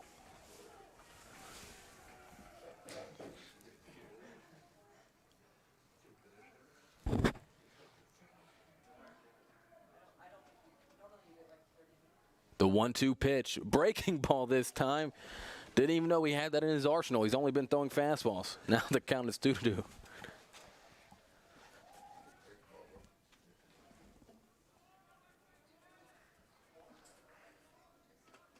Perez digs in from the right side. Fastball high, just a little bit high. Could have been called a strike in some days. Full count now with 2 outs, runner on third. Last chance for the Avila Eagles here. Tying run is at the plate. And a swing and a miss closes out game 1 of the doubleheader. Jacob Acita comes in and slams the door with that strikeout. And again, we got a game coming up in 30 minutes. That game will be a 7-inning game. The Blue Jays go to 1-0 inside of KCAC play and 10-5 overall. We'll be back in 30 minutes. It'll be a different stream on YouTube. It won't be on the same stream. They're going to cut this one and then start a new one in about 30 minutes. We will be back with game number 2.